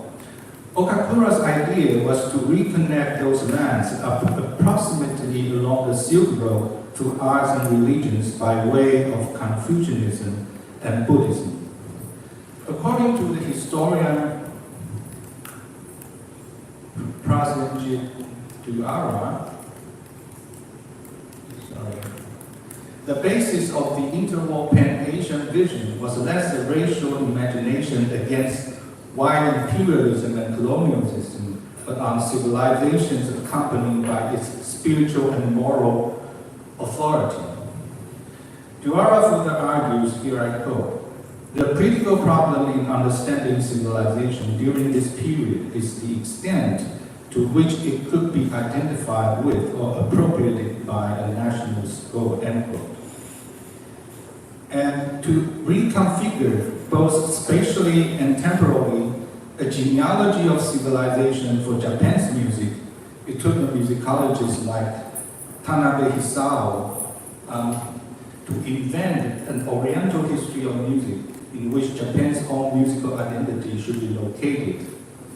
Just as the modern notion of Asia was an invention, Tanabe himself openly admitted that, here I quote again, I create this Oriental music history as a discipline in order for the Orients to be understood through the principle of evolution. Two major publications carry out Tanabe's historiography. The History of Japanese Music, published in 1927, and History of Oriental Music, published in 1930. Tanabe asked for a definition of Japanese music by singling out the dependence on foreign importations to capitalize all music in Japan. In the 5 divisions of Tanabe's History of Oriental Music, imports from Western and Central Asian music ran through ancient and medieval Japan's music history, and eventually the invasion of Western European music contributed to the globalization of Oriental music, and thus Japanese music as well. Moreover, such musical importations were far from weakness for national history of music for Japan. Instead, it is the essence of Tanabe's evolutionary history through which geographical and temporal realms were extended. Eventually, the central argument for Tanabe was his spatial-temporal reposition of the origin of the Orient, and for the same matter, Japan's national identity of music.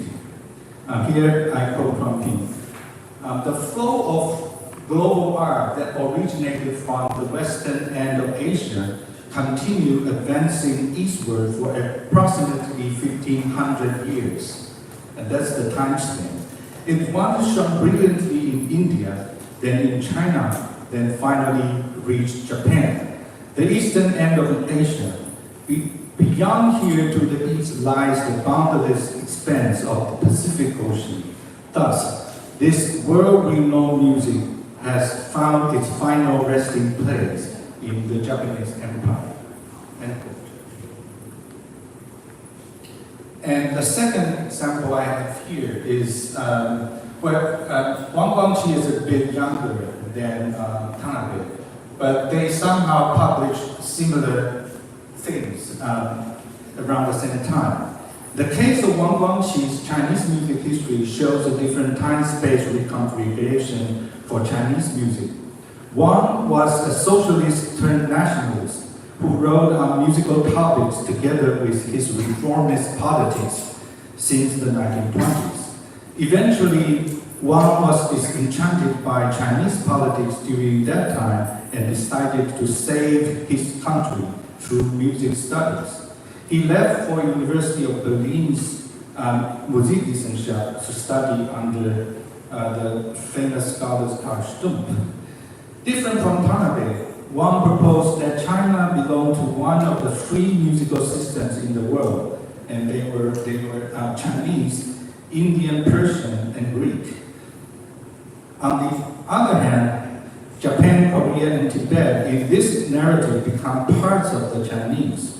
Wang's unwritten narrative on Oriental music also based on the model of evolutionary history in which musical instruments, notations, and scales, modes, and formal structures all went through evolutionary processes from the ancient through the modern times.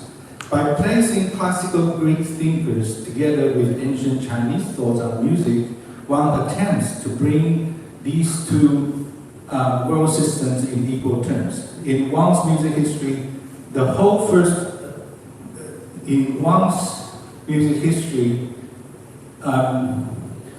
the origin and subsequent development of tuning systems, especially the accurate mathematical description of equal temper in Ming Dynasty in late 16th century by Zhu Zailu, as the high point of the tuning evolutionary in China for the world.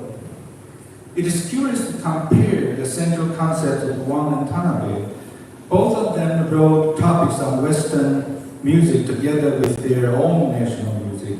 Both took evolution as the key concept for their historiographies with different emphasis. Both talked about music system as struggling forces in the reforms of music, although the terms meant differently. Okay, and here I should skip a little bit. In the final chapter of Oriental music by Tanabe himself, entitled The Invasion of European Music and the Globalization of Oriental Music, he wrote in his 1930 history of Oriental music, here I quote, as Europeans divorced the sea routes to the east at the beginning of the modern era, they gradually began to encroach upon the east. Eventually, India and Burma become British territories. Vietnam becomes a French territory. Java becomes a Dutch territory. And many others became protectorates of European nations. Although China and Japan managed to avoid direct colonization, they were compelled to open their borders due to the advanced weaponry and worship of the Europeans. At the same time, the splendid material culture of Europe made a strong impact among the local populace, making it impossible for China and Japan to escape the influence of European culture. In sum, both Tanabe and Wang used Asia as a method, while Tanabe's Japan was characterized by repositioning the concept of the Oriental. Wang's approach in China seeks to re-establish a Sino-centric perspective, essentially a reaffirmation of China as the center of Asia. To conclude, that in order to consider music and music history from an Asian and thus, I think, global perspective, may not be a completely new tool for musicology. In addition to search for methods, what was missing, and it might still be, however, is the actual cooperation between musicological communities in the world, which tend to be separated by language barriers and diversities of scientific traditions, even in the age of global mediations. In my view, while a European history of music can be considered as common legacy in a global scale, we might also look for the possibility of a shared history. It's a German term called the Teilte Geschichte of Asian music and musicology for the future world. Thank you.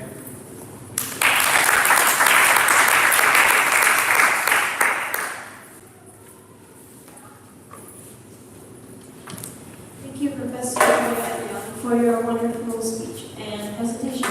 We'd also like to invite the next speaker, which is Professor Lo Shenlong from National Tsinghua University, to go up stage and present this topic.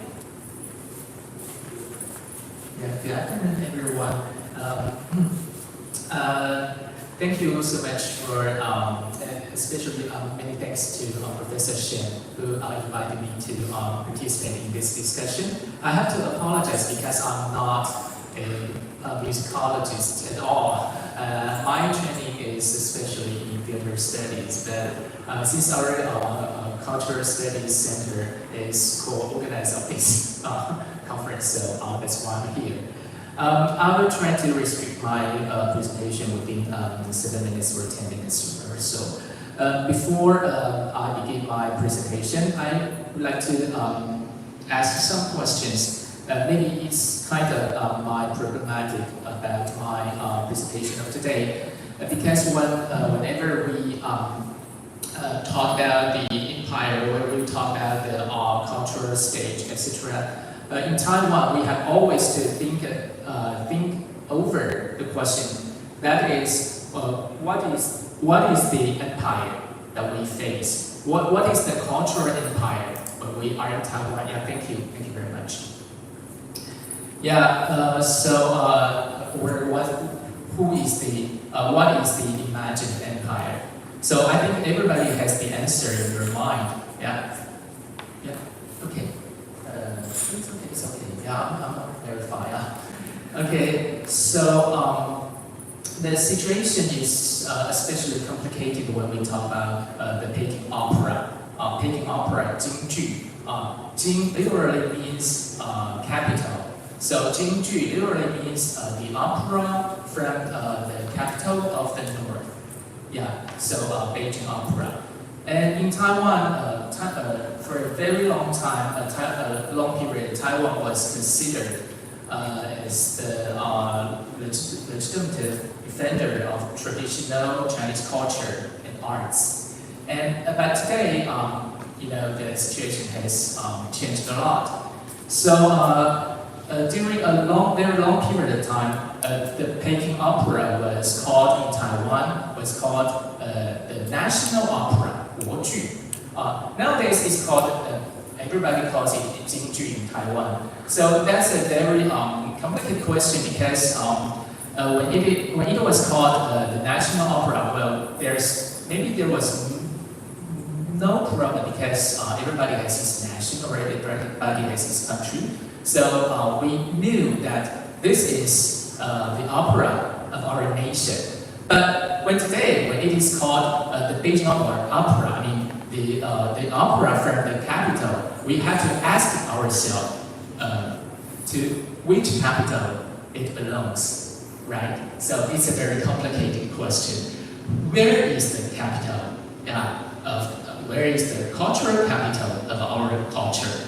Yeah. So and Beijing opera, Peking opera, Jingju, has a very long relationship with Taiwan because in the 19th century, Peking opera was introduced to Taiwan. So many Taiwanese actors or artists try to learn Beijing opera.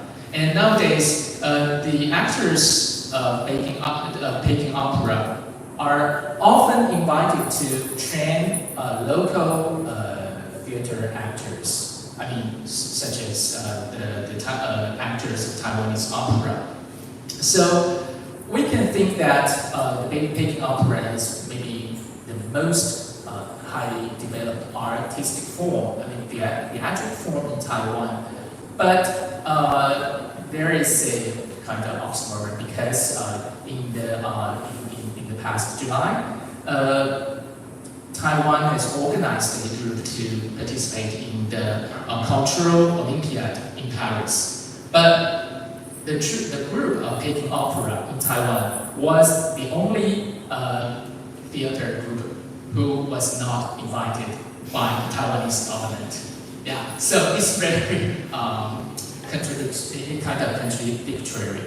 So that is the context of my presentation today. So I would like to talk about the experiences and some productions of Guang Theater Group. Is the only public theater company for Peking opera in Taiwan. And I will not go through the very detailed history of this group. I just want to show you some ideas of this group. So it was established in 1995, and there are about 70 members of actors, technicians, and administration in this troupe. And on one hand, the Guang Opera Company has to maintain the traditional repertory of Peking opera, and on the other hand, to attract the younger audience, the troupe has to create new pieces which can respond to our contemporary demands or needs. So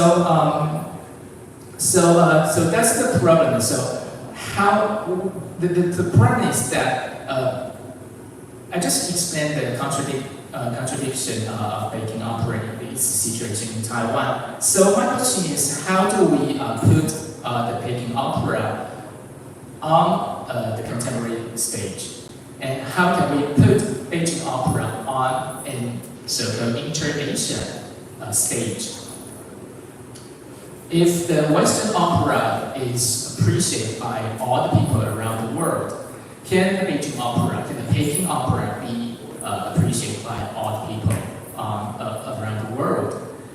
Or, on the other hand, when the Peking opera is a kind of representative artistic form of Taiwan, how can we, when we have to face an imaginary cultural empire across the strait, so how can we put the Peking opera on a global stage, an inter-Asian stage?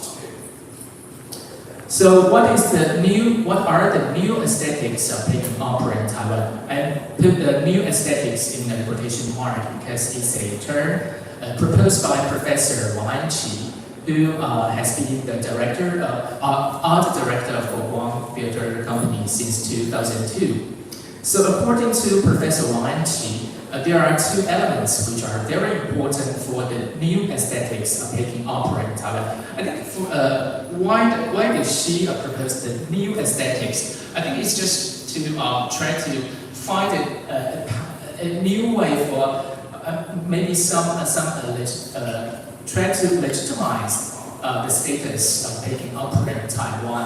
Because we can no longer say that we are the only defender of traditional, legitimate traditional art in Taiwan. So, but why do we still practice Peking opera in Taiwan? What is it for? So we have to find new perspective or the new aesthetics for the Peking opera. So on the one hand, it's the literalization. I mean, it's the process of making Peking opera more literary in nature, involvement of professional writers such as Professor Wang Qi, and emphasis on quality of narratives, etc., etc. The context is because in the 19th century, in the beginning of 20th century, Peking opera was usually produced by the actors who didn't have much literary talent. And on the other hand, the other element for the new aesthetics of Peking opera in Taiwan is modernization. I think this is more easily to understand. It has to respond, just as I said right now, it has to respond to our contemporary needs and concerns, such as our ideas, our issues that we talk about, our tastes, our artistic tastes, etc., etc. So to conclude the new aesthetics of Peking opera, I would say that it shows us that the truth that the Peking opera was originated in mainland China, but gets its rebirth in Taiwan and conveys Taiwanese cultures. So with the terms new aesthetics, maybe we can find some reason for being for Peking opera in Taiwan. So I'm going to show you three productions, the one theater company, maybe we can try to talk about it. How can we find the new way for Peking opera in Taiwan? So the first example is Wuxian Foxtail. It was produced for the first time in 2009, and it has two other performances last year. So this is a topic inspired from other art forms. The story was inspired from Japanese manga. It's inspired from Makiko's Urameisha. I'm sorry, I didn't read this manga because I'm not a fan of manga, but maybe some of you can tell more about that. Some of my friends tell me that it was very horrible and very scary. I don't know, I didn't read that. And on the other hand, it's inspired from Chinese classical literature, like Puzzoli's Strange Tales from Chinese studio. Professor Lee just mentioned this very great novel.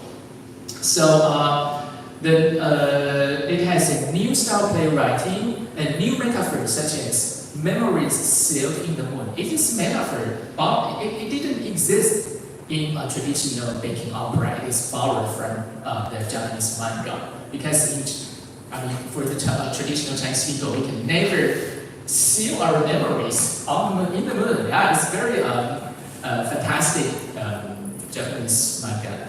Yeah, so here I can show you a very short video. Yeah.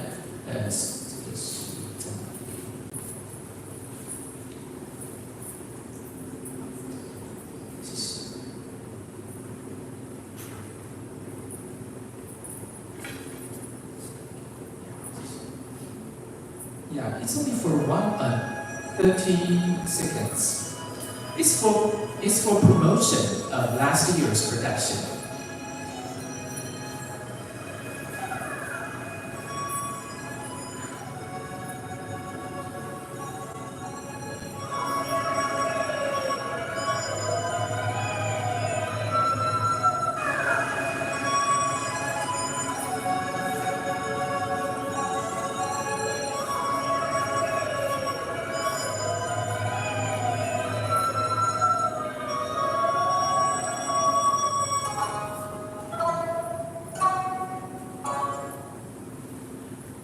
So it's very different from the ideas, our ideas about the traditional.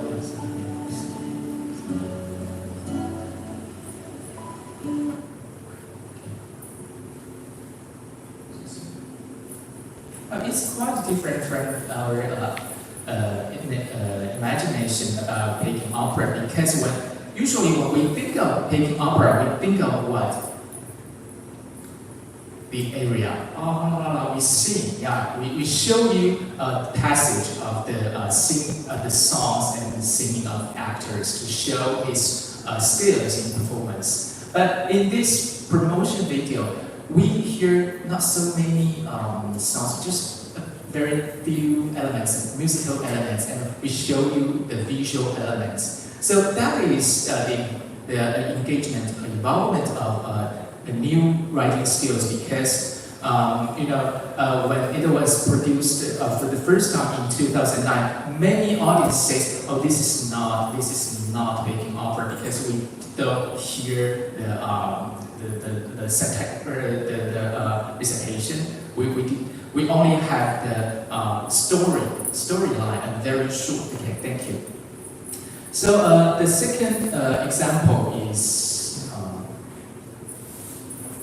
a kind of transcultural production. It's a feature adapted from Greek and French classical repertory, and it combines Guo Guang's company, Peking Opera, and contemporary dancer, and Nanguan music from Singapore, Siong Leong Musical Association, and the director is from Mexico.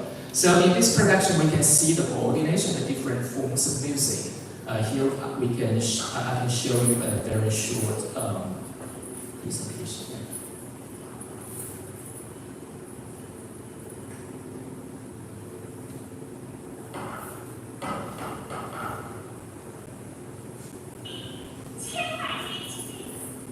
So she is an actress from Peking Opera of Guo Guang Company.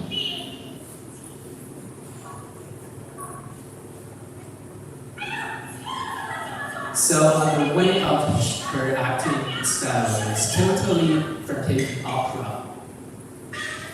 Yeah, and the music is there, Peking Opera, the gong and the rhythm. And then we pass to the other company of Nanguan in Singapore.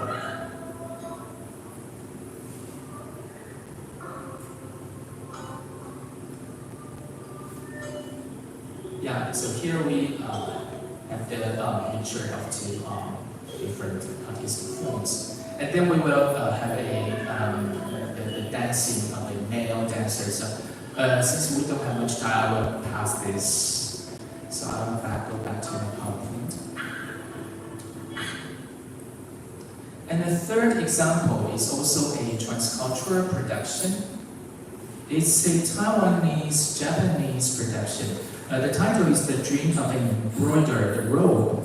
So it will be presented toward the end of this year in Hong Kong. So if you're interested, please go to Hong Kong to see this production. And it's a mixture of Kunqu. It's also a kind of opera which we can see in Guo Guang's performances. And there is also the Nihon Buyo from Osaka, Japan, and the performance of Samisen from Japan and No from Japan. Here I can show you a very short video about its music.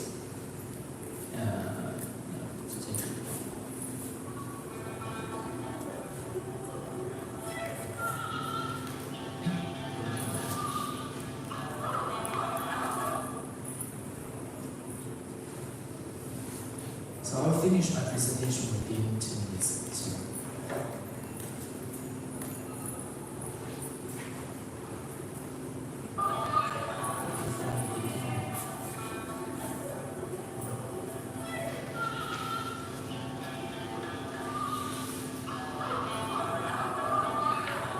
So the actor sings the Kunqu, traditional Chinese form.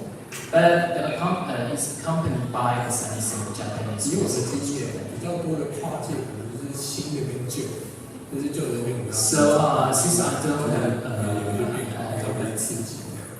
time, 但是这是我第一次。 so I will finish my presentation here. 两边其实都有。So I just show you my problematic as a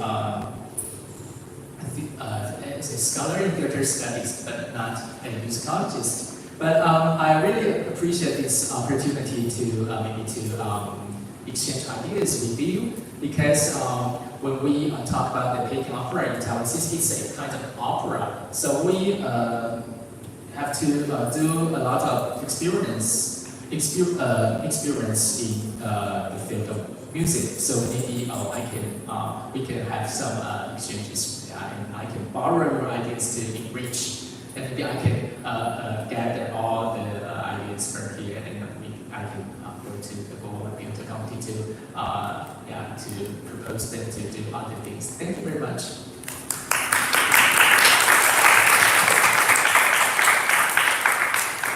Next, we welcome our fourth speaker, which is Professor Hee-Sung Kim from Kookmin University. Hello, can you hear me? Yes, but we'll set up the screen first for you. Okay.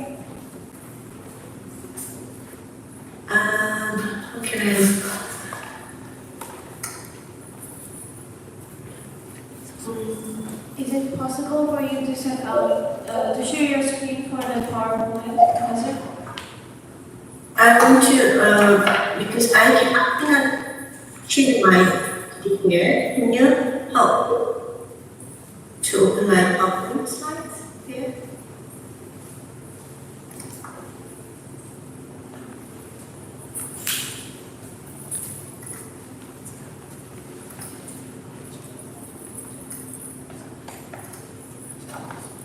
Can you help me? Yes, well, Because I cannot open it here.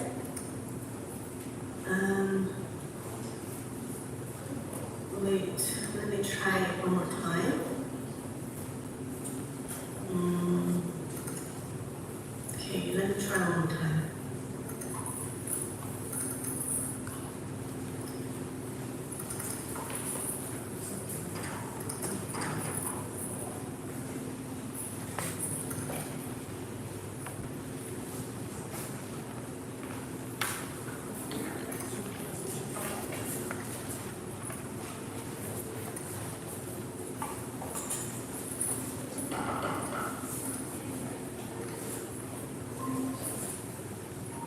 Is it on now?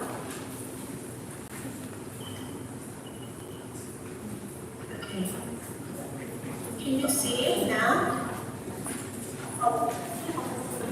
sorry, we'll try. Okay. I uploaded it. Can you see it now?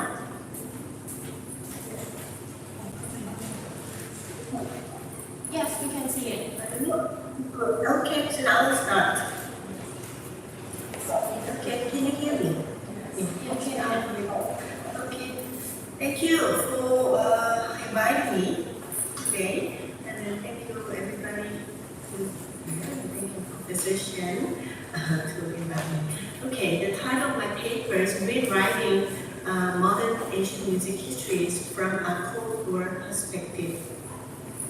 Since the modern era, the music of the Korean Peninsula began to gradually diverge from that of the previous historical period, the Joseon Dynasty. This shift occurred because during the colonial period and the advent of the modernity, various non-traditional forms of music were introduced. The 36 years of colonization, referred to as the modern period in Korean music history, produced a musical landscape vastly different from that of the Joseon era, which has since influenced the entirety of Korean music. Following the liberation of Korea from Japanese rule in 1945, the Korean Peninsula was divided into two occupation zones by the US and the Soviet Union, entering a period of military government until 1948. During this time, under the global Cold War framework, two separate states with different ideologies were established. From the moment of liberation, the ideological divide forced artists to align themselves with either the South or the North. With the establishment of a pro-American, anti-communist government in South Korea in 1948, artists in the South, who had situated relations with the US military government due to ideological issues, opted to move to the North, a phenomenon known as World defeat to the North Korea. The Korean War, which broke out in 1950, marked the first instance of the global Cold War turning into a hot war, making the Korean Peninsula a focal point of intense global conflict. During this period, Korea's music scene underwent significant reorganization and began to establish the foundation for a transition to modernity through various institutional developments.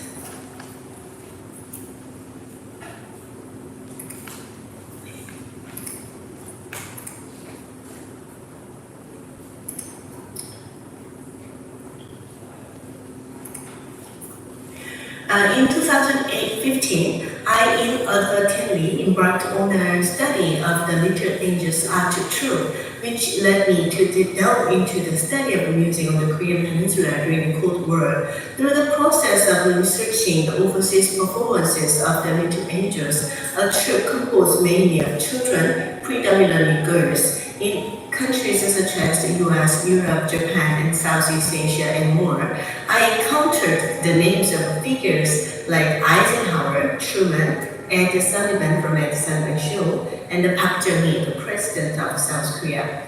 I realized that their activities were closely tied to state-sponsored Cold War propaganda. As I delved deeper into Cold War studies, I discovered that the current musical landscape of the Korean Peninsula, divided into South and North, the South Korean music further fragmented into Western art music, traditional Korean music, and popular music. It's not only a product of modernity, but also a legacy of the Cold War. Consequently, to fully understand contemporary South Korean music, it is essential to examine the Cold War era while also considering North Korea from a similar perspective and interpreting the musical development within a global context. In short, through my research on Cold War music, I came to the realization that it is impossible to explain the current structure of music on the Korean Peninsula without examining this period. As I began my in-depth study in the Cold War music, I connected with the broader research on the Cold War in South Korea's humanities and social sciences, which had gained momentum since the 2000s. Through the lens of the Cold War, I revisited various unsolved themes in Korean music, gradually expanding the scope of my research. One of my first points of curiosity was the presence of Americans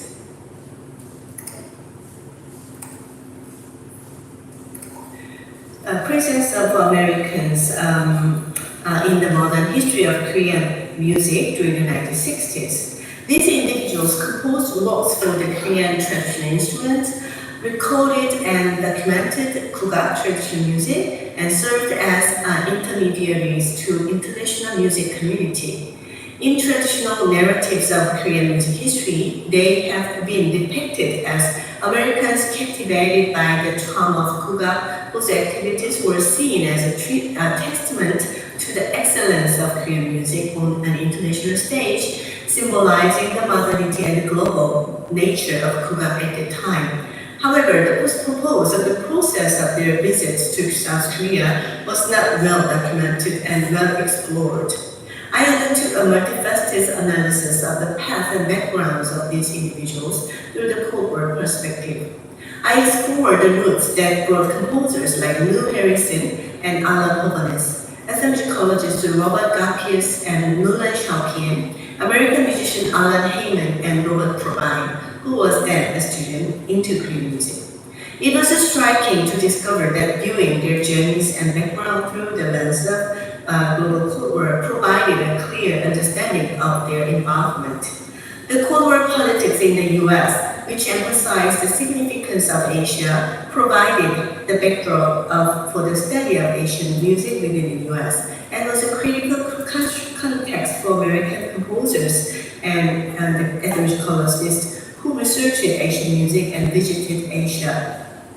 The The international activities of these American ethnomusicologists and composers who arrived in Korea via Japan with the support of cultural foundation and grants allow for a more nuanced understanding of the global cultural politics of the Cold War era and the nature of internationalization of Kuga in the 1960s. This internationalization, which emerged during the modern tradition of institutionalized Kuga, was separately connected to intersecting and transnational global cultures, and understanding it fully is challenging without considering the contextual backdrop of cultural Cold War and the international politics of the time. And then I will move on a little bit. I will move on to the next slide. The subsequent research.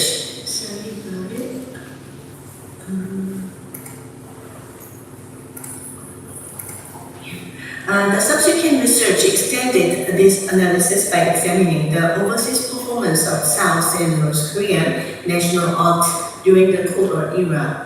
After the Korean Peninsula was liberated from Japanese rule, South and North Korea, which had each experienced US and Soviet military administration, as I explained earlier, and in 1950 and 1957, both the South and the North undertook their first overseas performances of traditional art. Throughout the 1950s, overseas performances by South and North Korean national arts continued, primarily centered around the respective alliances of the Free World and the Socialist Bloc. When considering the propagandistic nature of the art and the historical context of the Cold War, it becomes clear that these overseas performances can only be fully understood when analyzed through the lens of this global dynamics. While previously studied on the cultural Cold War had a primary focus on how American or Soviet influenced penetrated and were accepted in various regions, this research revealed that the development of national art within the framework of the Cold War was deeply intertwined with the formation of music culture on the Korean Peninsula.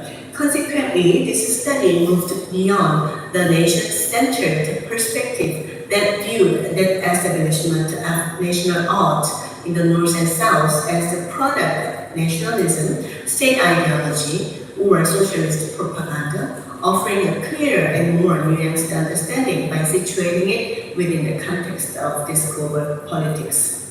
Moreover, it moved beyond the conventional views of the relationship between South Korea and America in terms of music as one of a mere reception and a cultural dissemination.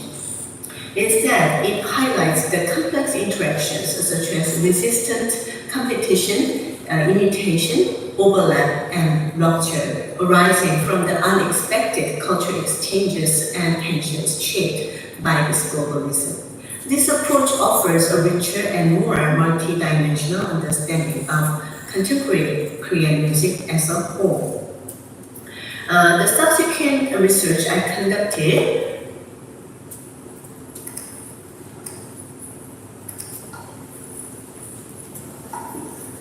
focus on the overseas performances of these Korean music and dance troupes in 1964, Sancheonri Dance Troupe, the National Kugak Center, and the Annam Dance Troupe, whose performances in the US and Japan I deemed necessary to explore further based on my earlier findings. This research, which has been published in Korea, is scheduled to be presented to the international academic community at the ICTM MEA next week. I will to briefly introduce this study. It revealed that the performances in Japan were intertwined with various entities, including Yomiuri Shimbun, while the US performances involved the Asian Society and other significant players in the American performing arts scene.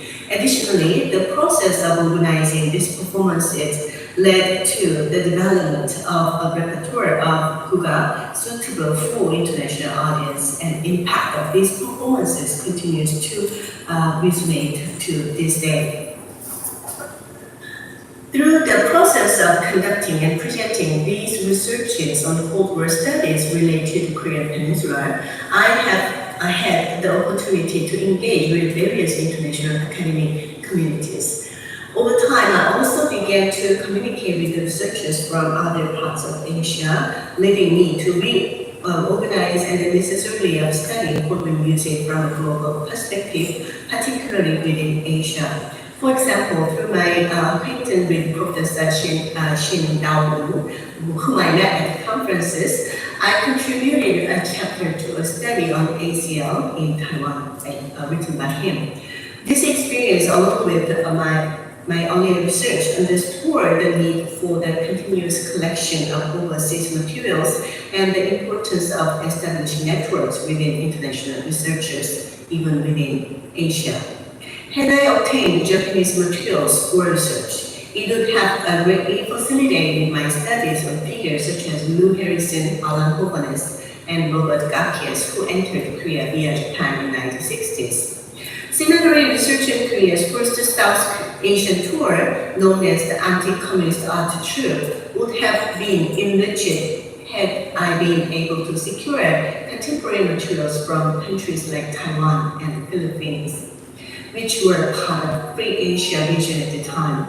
In my study of the 1964 performances in the US and Japan, I utilized primary resources obtained overseas, as well as reports from the American newspaper archives and the Yomiuri Shimbun archive. However, local materials and the previous study would have been invaluable.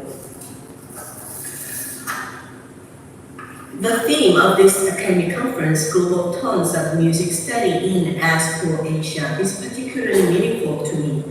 It aligns with my long-standing research focus on inter-Asian music studies, now transitioning to a global dimension and strengthened through networking among Asian researchers. In his renowned study, Asia Ethno Thought, Kwan-Seng Chen argues for the need to reconstruct Asian subjectives shaped by colonial and imperial histories, emphasizing how Asians can reclaim and redefine their identities in ways that resist and transcend these histories. I believe this approach is highly relevant to the study of Cold War music in Asia.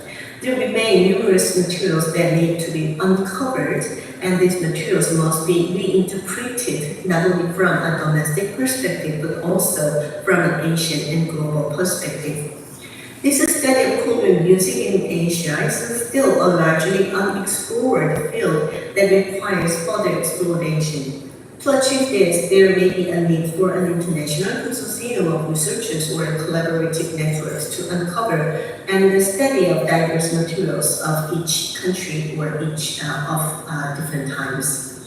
Research conducted by Asians through an inter-Asia and Cold War perspective could lead to rewriting of modern Asian music history, filling in the gaps that have long existed. In doing so, we could enrich global music history not as a singular narrative centered on the West or the US, but as a collective of multiple stories, thereby offering a more comprehensive and diverse understanding of global music history. Thank you.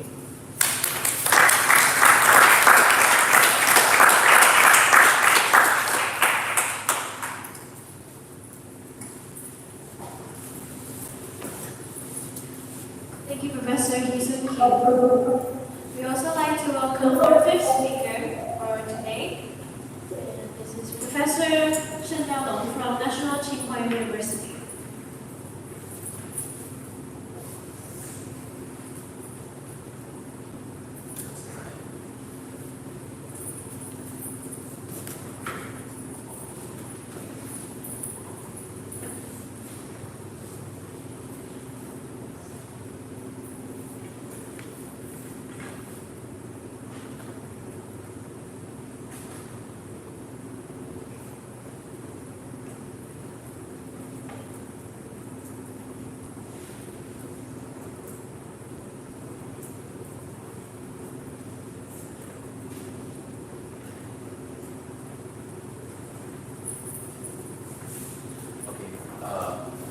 Thank you everyone for staying until the very end of today's meeting.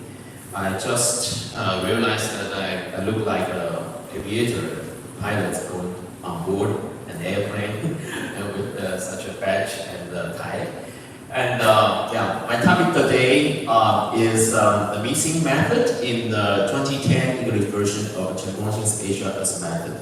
The compared to an early Inter-Asia musicology within the Asian composers, the ACL. To make our discussion efficient and productive, I have to draw on some of the proposals from Chen Guangxin's Asia as Method as a reference model. Chen repeatedly emphasizes several ideas that I find important. First, acknowledging the West as part of the formation of our subjectivity. Second, shifting our points of reference toward Asia. And third, transforming our understanding of the self or rebuilding subjectivity. In studying Chen's proposals, I found an idea similar to one held by the composers based in Asia, and that continues to persist today in the Asian composers league, ACL. I argue that the motivations for founding the ACL embody the post-colonial ideals of today and envision the global terms of music study in as for Asia. And the ACL has even practiced an early form of inter-Asian musicology.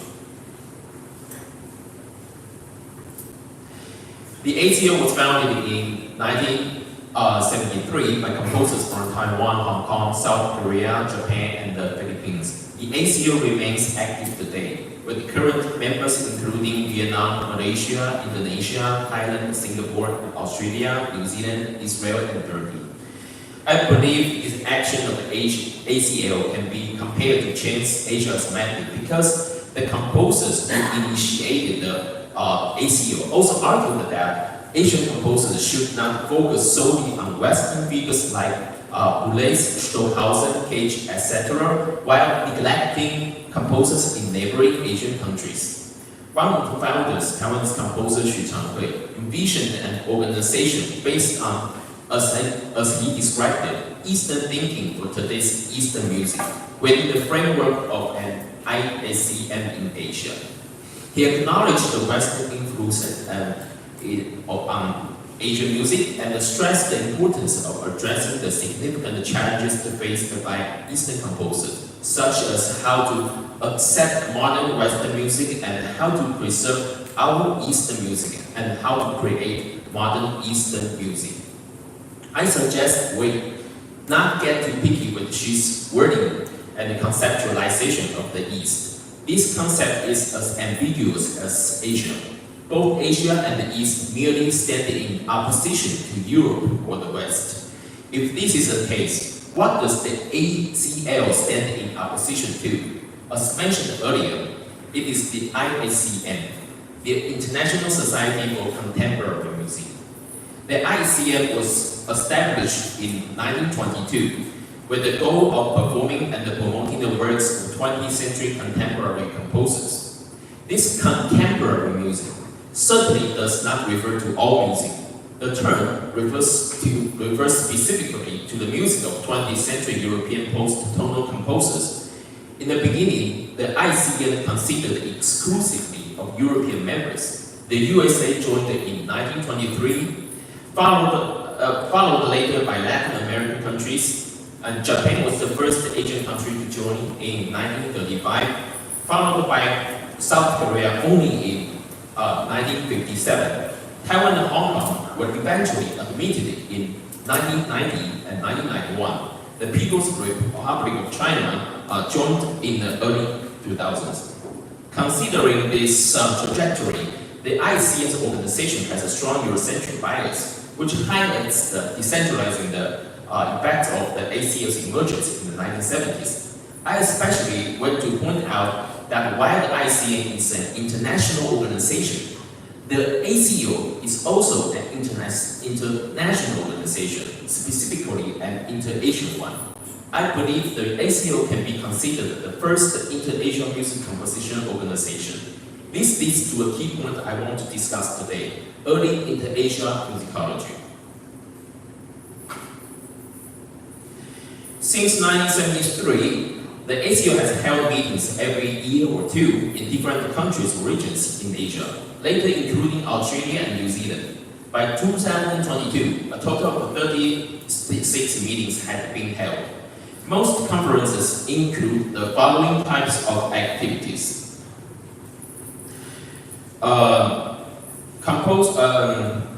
These are concerts and the plenary sessions, country reports, the speech, seminar, panel, roundtables, workshop, and the visits to local music venues and the cultural sites.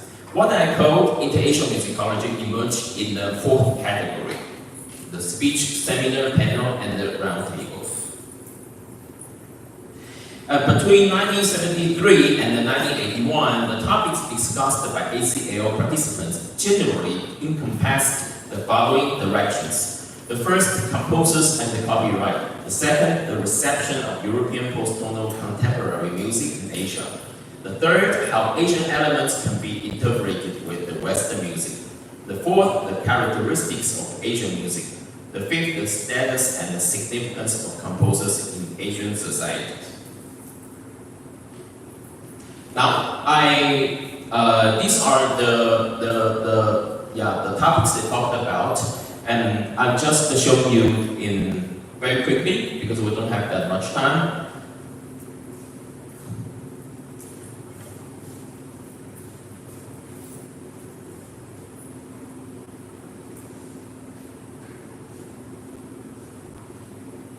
Okay, and these topics were not just one-sided lectures, but also became forums of discussion and exchange. Fortunately, most of the reports and discussions from the first 7 ACO meetings were recorded in their final reports, published afterwards. And they provide the foundational material for my exploration of this early inter-Asia musicology.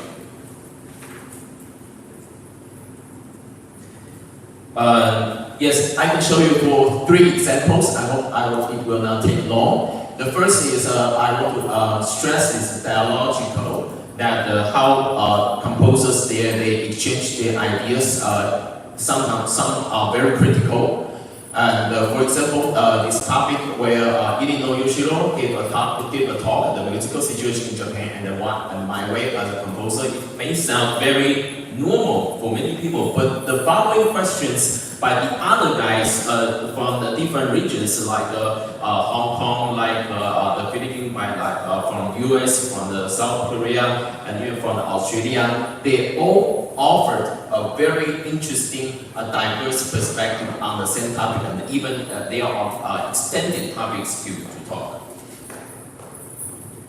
And the example 2 is how another Hong Kong composer, Huang Youdi, he tried to use the ancient Chinese philosophical idea to reject the contemporary European music.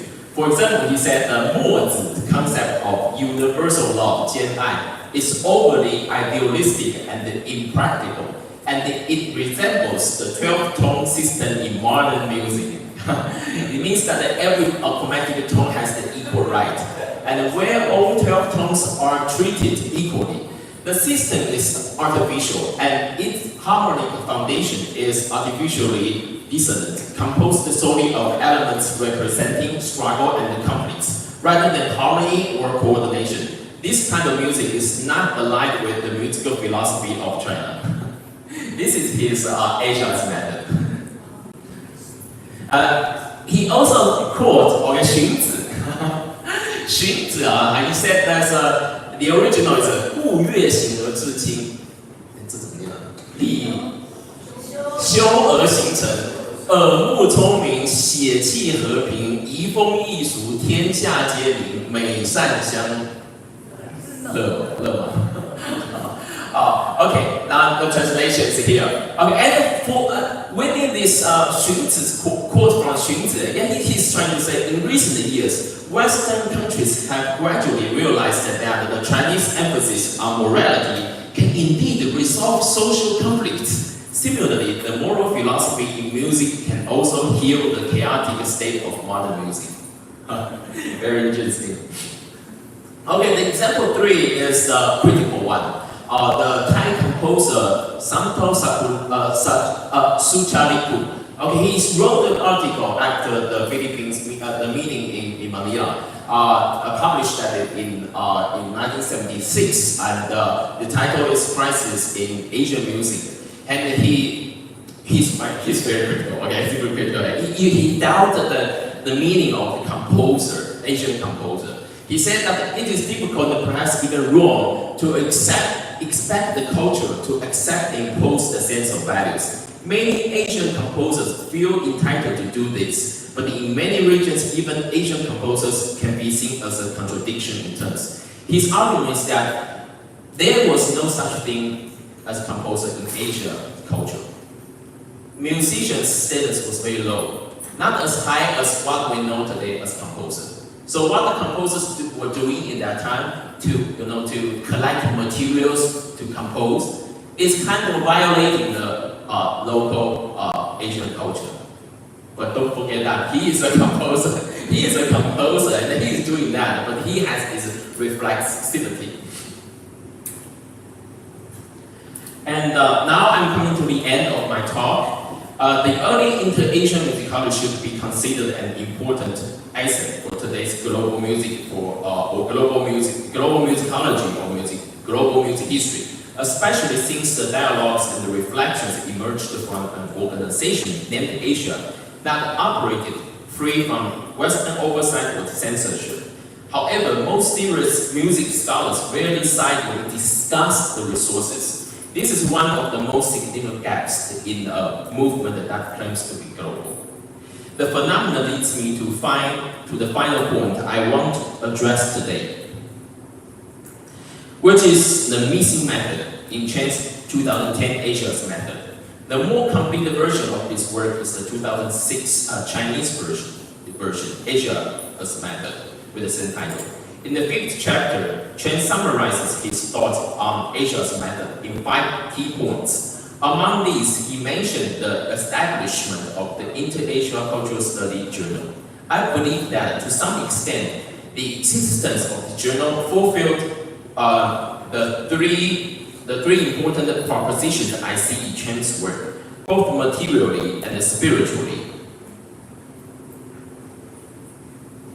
These three points. And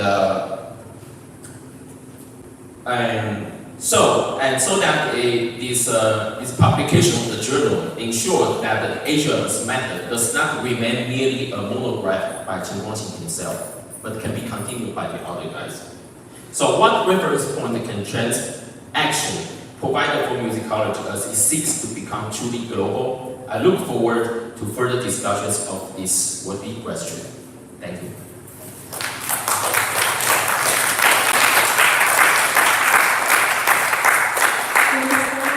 Discussion time, and I would like to still invite the other 3 speakers and also... Actually, it's time for concluding thoughts, so we can combine this discussion with concluding thoughts.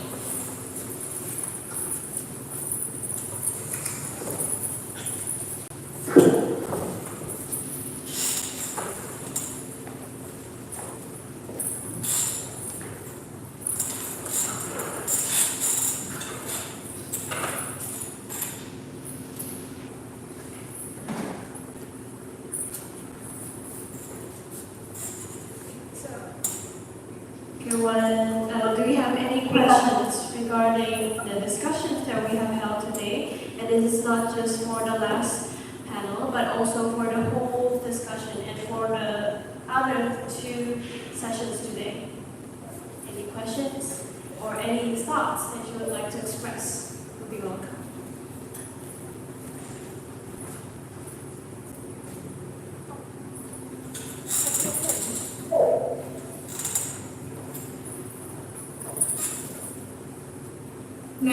speak now? Yes. Yeah, okay.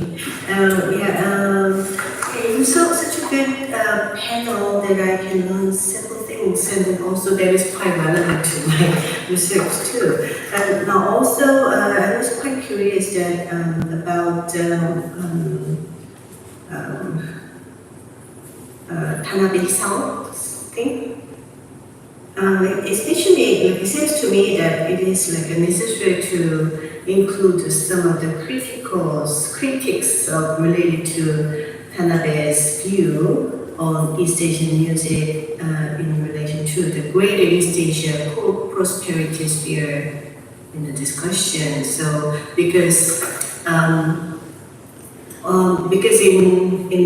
kind of Tanabe-san's kind of view on this might also relevant to the kind of the more broader kind of colonial imperial idea of this Greater East Asia prosperity plan. So I'm kind of curious if you notice of these relations, or if you can add some of this critics toward it.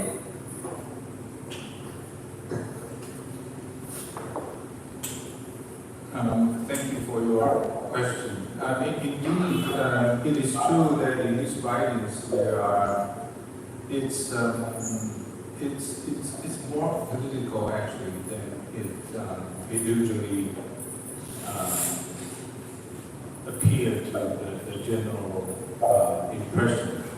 Yeah, but I didn't mention that because it's because of the time limits, and secondly, actually, I think writing music history cannot escape from politics. It's very difficult to escape from politics. So I mentioned a little bit in one of the quotes, but not. There are so many of them. Of course, in practice too, but I think maybe Professor Wang knows much better than I do. Yeah, of course, there were of that real, actual political implications, for sure.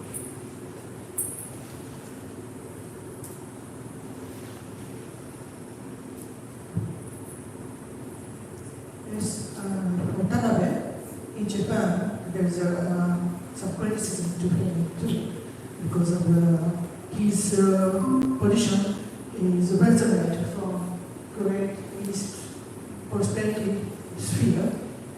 So, yes, and also, but Tanabe contributed a lot to the history of Asian music. And also, too. Both of them mentioned about the West Asia origin of tuning system. So they deep into history of Asia. So they contribute a lot too. So.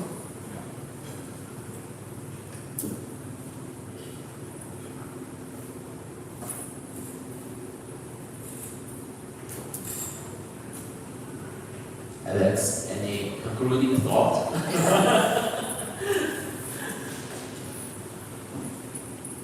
I hesitate to ask another big question, I'll ask one anyway. What is the role of the imagination in what we do? A couple of the presentations have discussed the notion of imagining Asia, or being innovative and imaginative in the work. How much are scholars imagining what the globe is and things along these lines? Are there limits to imagination?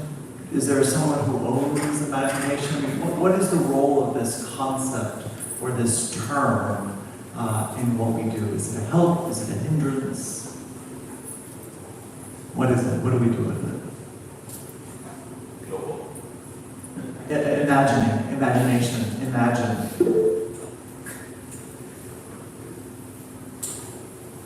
I think Joseph wants to say something.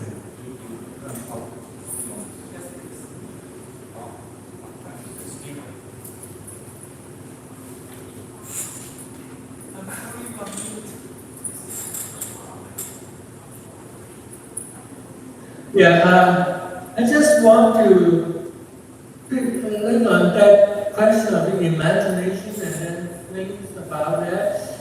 Because if we are really, that's one, even though we say that history is actually a lot very close to fiction, ethnography is also very close to fiction in some many ways.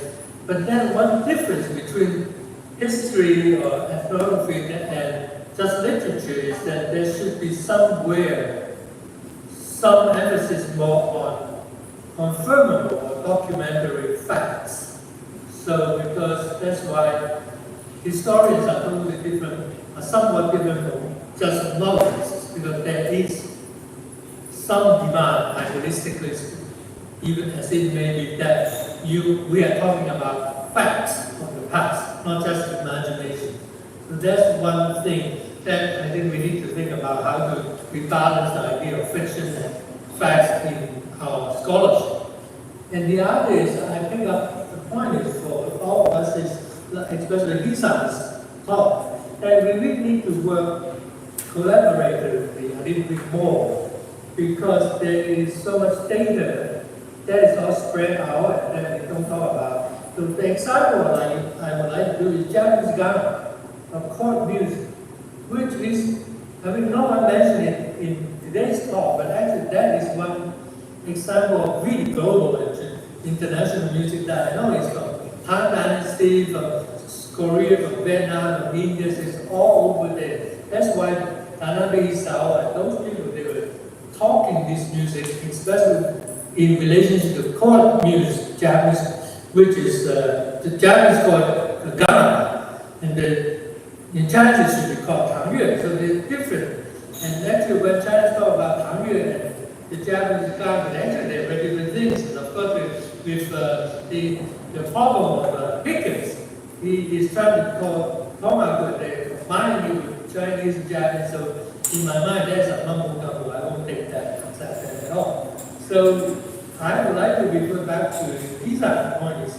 We really need to work more on saying, what would Korean and the Vietnamese scholars contribute to the idea of Vietnamese early time, Vietnamese and Yin Yue in the Korean tradition, and the Korean people contribute to the Komanga. So that kind of topic we have to be flushed out if we really get global music history with perspective originating, developed from Asia, or people who somehow identify themselves or consider themselves more quite connected with the Asia. So those are very good points, and I really like people to add on rather than just keep thinking abstract things. That's all I want to say.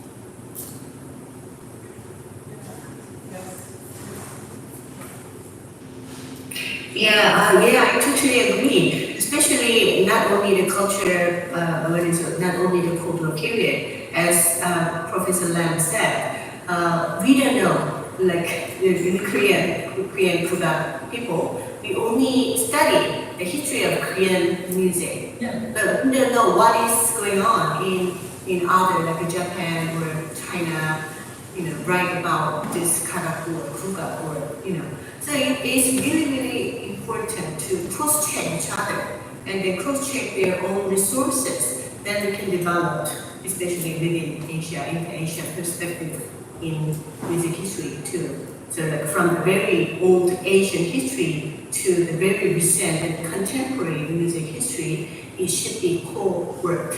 That's what I really, really realized in my research. Thank you, Professor Lam, for mentioning that. No, thank you. That was a very interesting paper to say. Thank you. Okay. I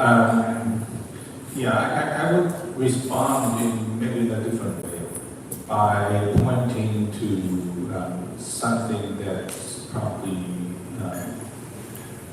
missing in this symposium, which is to talk about European music, for example. Using Asia as a method to talk about European music. Let me cite maybe one or two examples. For example, that to study music during the Cold War, there has been lots of studies regarding the European Cold War, and now we are trying to do the Asian Cold War. But I'm just wondering, I'm trying to imagine whether it is a good thing to put these two things together. And as one specific instance, I noticed that in the study of post-war vocal music in Europe, that people talked about how composers lost their traditional ways of expressing human vocality, like in Nono, in Boulet's Marteau Sonnet, and in Stockhausen's electronic piece. That voice became fragments. But I'm just wondering whether it would be nice to look at the contemporaneous vocal music in Asia.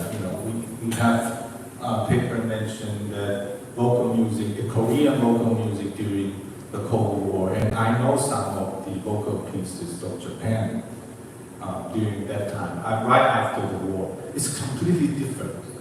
It's completely different that, for example, I think in Japan, I forgot the name of the composer, that the voice becomes a sort of comforting tool, the utagoe and the sing-song movements, and also lots of vocal pieces, very beautiful. It's not fragmentary at all. Or maybe there's something. But I'm saying that if we put these two things together, then we might be able to get to know something. And also in the study of the Asian composers' beat, for example, that people talk about traditions a lot, right? Yeah, but while at the same time in Europe, in the avant-garde music scene, composers avoid to talk about traditions, but there are lots of musicologists like Bauhaus, Adorno, and some of the big names. They all talk about traditions, but nobody thought about how to bring these two together. The European versions of traditions, and what about the way of Asian scholars and music talk about tradition? Of course they are different. You might argue that these are very different things, but I mean, as historical events, they share this coevals, and in my view, why not talk about them? Yeah, this is my kind of imaginations of what we can do. I don't know whether this can be counted as one or not. Okay.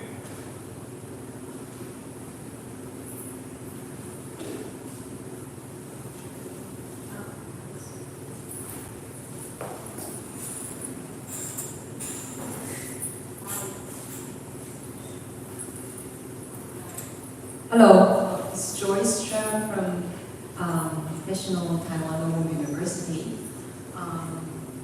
Just have a comment that having just listened to the papers talking about post-war composers and also pre-war musicologists. All these very provocative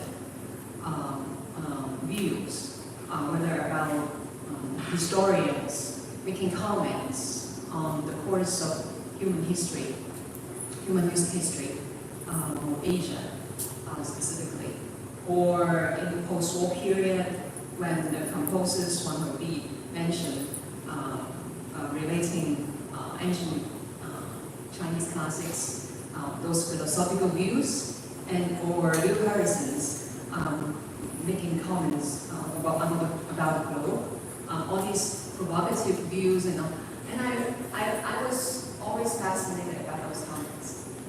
Maybe sharing those enthusiasm as much as you presented just now. So I just came to, it just occurred to me that can we, like today we're trying to make a turn, make new turns, be more provocative, and also not being afraid of essentializing. To a certain point, we are very careful as musicologists, and so careful that perhaps we missed something back in those days that we just studying very hard to take some ideas from them. But now I don't know, I just wanted to make this comment that we maybe sometimes over careful in theorizing. I'm not, this is also a comment for myself, not for this guy. so I don't know, it's a comment. So Alex just mentioned imagination. So maybe not saying, not being afraid of essentializing, maybe not so politically correct, but maybe more imaginative. I don't know. Maybe I should push more forward than that. And then another thing, I have listened to Keeson's paper, and I saw Wulan Chaopian's name being mentioned as one of the visitors to Korea during the Asian Cold War.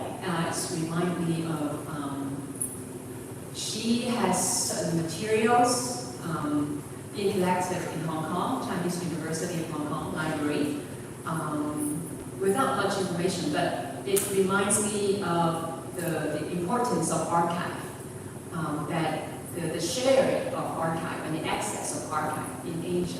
And this is something very practical. We were almost getting there just now, perhaps with Joseph's comments to this. So this is another thing. I think the access, the greater the accessibility of the archives within Asia, I think it would help. So, Keeson, if you're interested, I can tell you more about that access in the library. It's digitalized, but about Wulan Chaopian's visit to Korea. But it's not much information is stated, so it's very unfortunate. Just the photos and recordings and the videos of the concerts that she collected, but without much text information. So I think I'll stop here.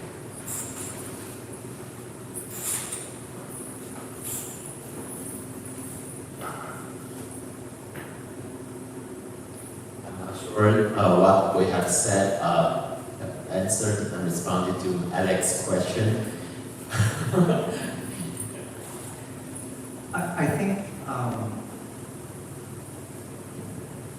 I think there is a certain amount of productive imagining that can happen. I think in all of these comments, there's this emphasis on collaboration, there's an emphasis on bringing together different ideas from different spaces, different geographies, different times, and cross-checking,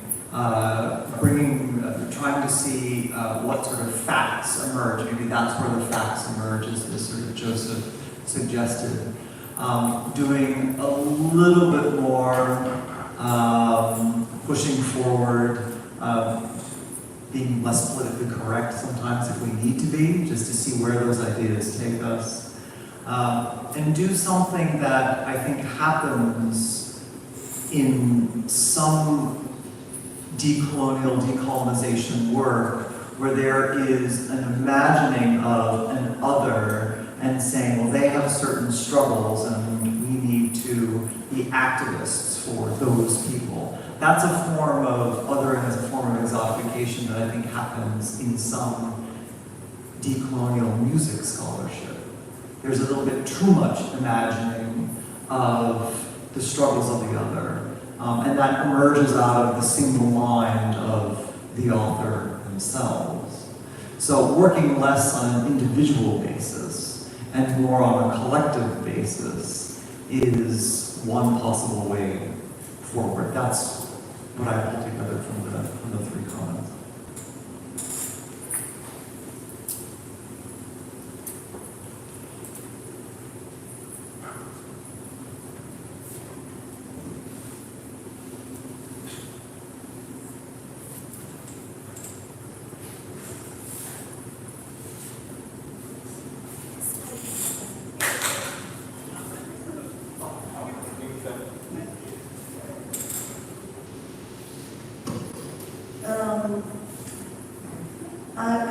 to say something in relation to Yao-Long's presentation about ACL. I think in addition to composers, musicologists dealing with Asian music has been doing similar kind of symposiums or conferences or gatherings, at least from the 1970s. So I think this kind of collaboration and interaction among either Asian musicologists or musicologists, Western musicologists who studying Asian music were there already in, at least from the 1970s. So what I'm trying to say is that maybe we shouldn't think that, we're just doing something new, because this has been done before. But, I don't think we know I myself didn't really know much about, what those conferences, how those conferences came about, and what was the context, why did they have this? Oh, and also I want to mention that, in fact, since the 1980s, it started with Li Bingchuan, I think, and then Xu Changhui. They have held a series of so-called international ethnomusicology conferences in Taiwan that invited scholars working on Asian music. And it continued up to the 1990s. And then, using that as the basis, Xu Changhui actually founded the Asia Pacific Society for Ethnomusicology. And I was actually the Secretary General for that society for the beginning years. Yeah, so I think maybe in addition to composers, we also should look back at what musicologists did in those days. Yes, I really have a big issue with what you have said, because I also found the materials about what the musicologists have done. For example, the Tokumaru Sensei, he had initiated this what is that? It is a project named, project started in the 1970s, also 70s. That's more to do with performing arts. Yeah, performing art, but they also kept the publishing. Yeah, and they was a very famous saying, study Asian music from Asians. It's like that. That's right. And that was about the same time where the ACL started to talk about what is Asian music. So I think that the 1970s is a very key decade for the Asian musicology to start, people to start to think about the music study. Maybe they have not developed to that extent that we are in the musicology department, where they start to think as a collective group that how to deal with our music life as discipline. But there were different teams. I think Xu Changhui is one of them, and Tokumaru Sensei was another.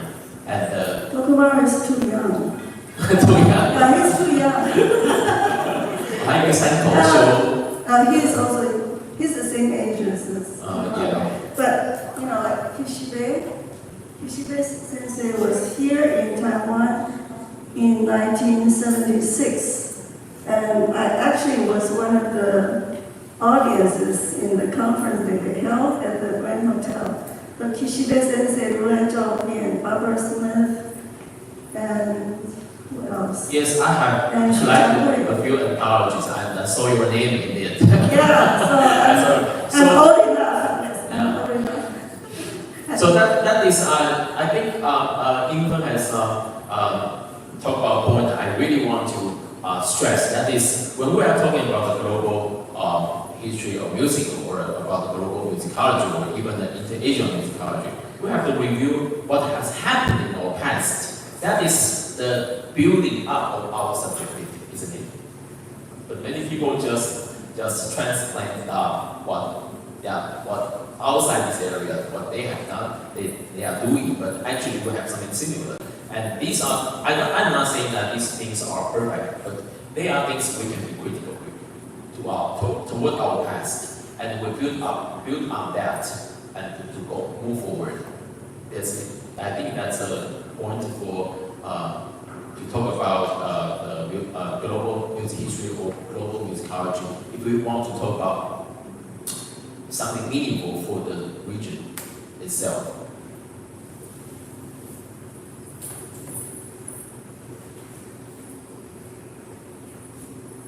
I think Professor Joseph Lam wanted to say something, but he's gone for a time being. Oh, he's back. Okay.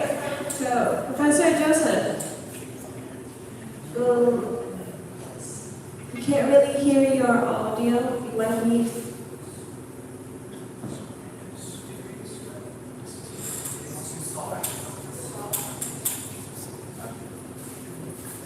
My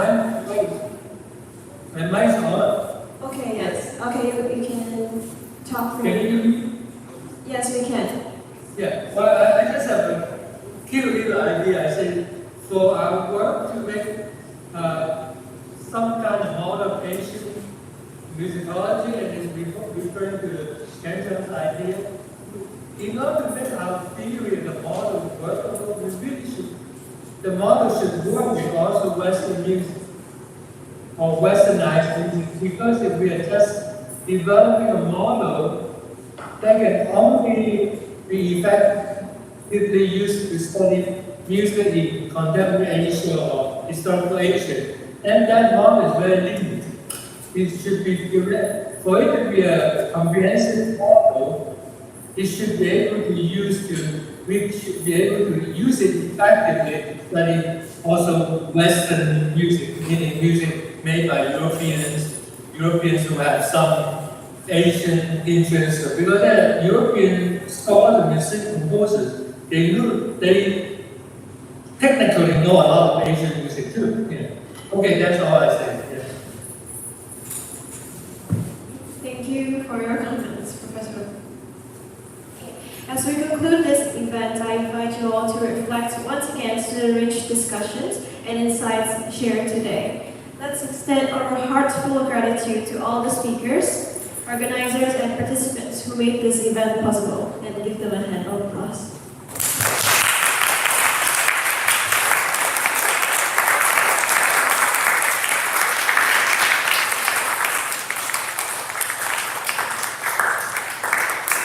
Thank you all once again for your active participation and engagement.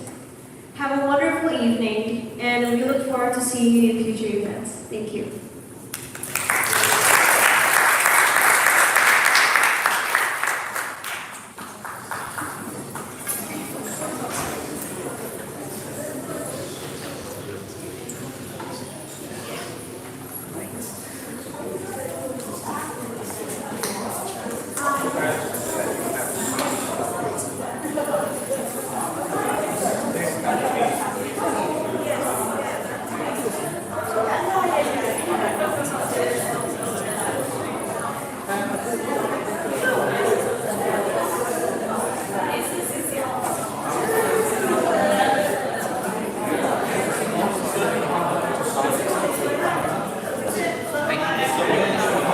Yeah, I can hear you. Okay. Thank you very much. I see you at Osaka.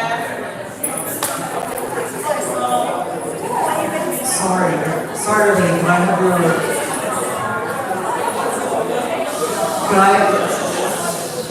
can I have your attention, everyone, very quickly? I just wanted to extend my thanks to all of you as well for making time to come to this event.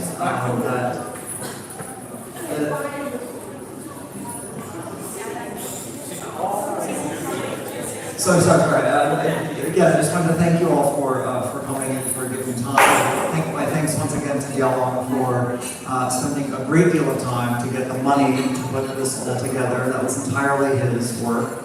And for also expending a great amount of energy. I wanted to thank as well all the staff who are here. Thank you so much.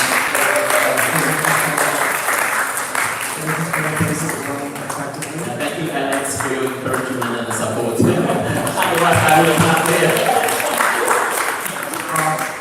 As I think I mentioned in one or two of my email communications, we are hoping to produce some kind of resource, book, or something out of this event.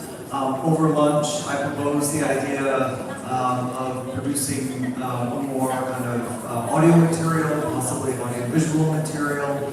Perhaps we can do a podcast series of some kind where we interview one another, or we prepare a short amount of material that we speak about, and then there's a recorded event, there's music that's included.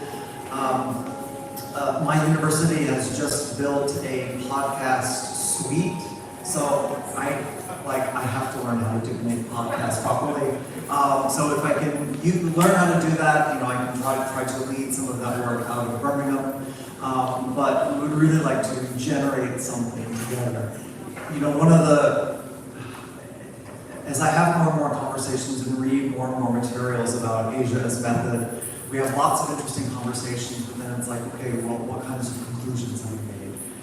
We're not always so sure sometimes, but I think at least if we can continue the conversation going, and we can bring in more and more people, we can move somewhere. And writing books is great, really hard. As we can all attest to, I had a long conversation with Unify earlier about how difficult it is to get editing volumes done. It's like we almost need to commit 10 years to doing an editing volume, but maybe a podcast series will be a bit less effort and maybe a bit more fun as well. But keep ideas percolating, and we'll come back to you over email to see what we can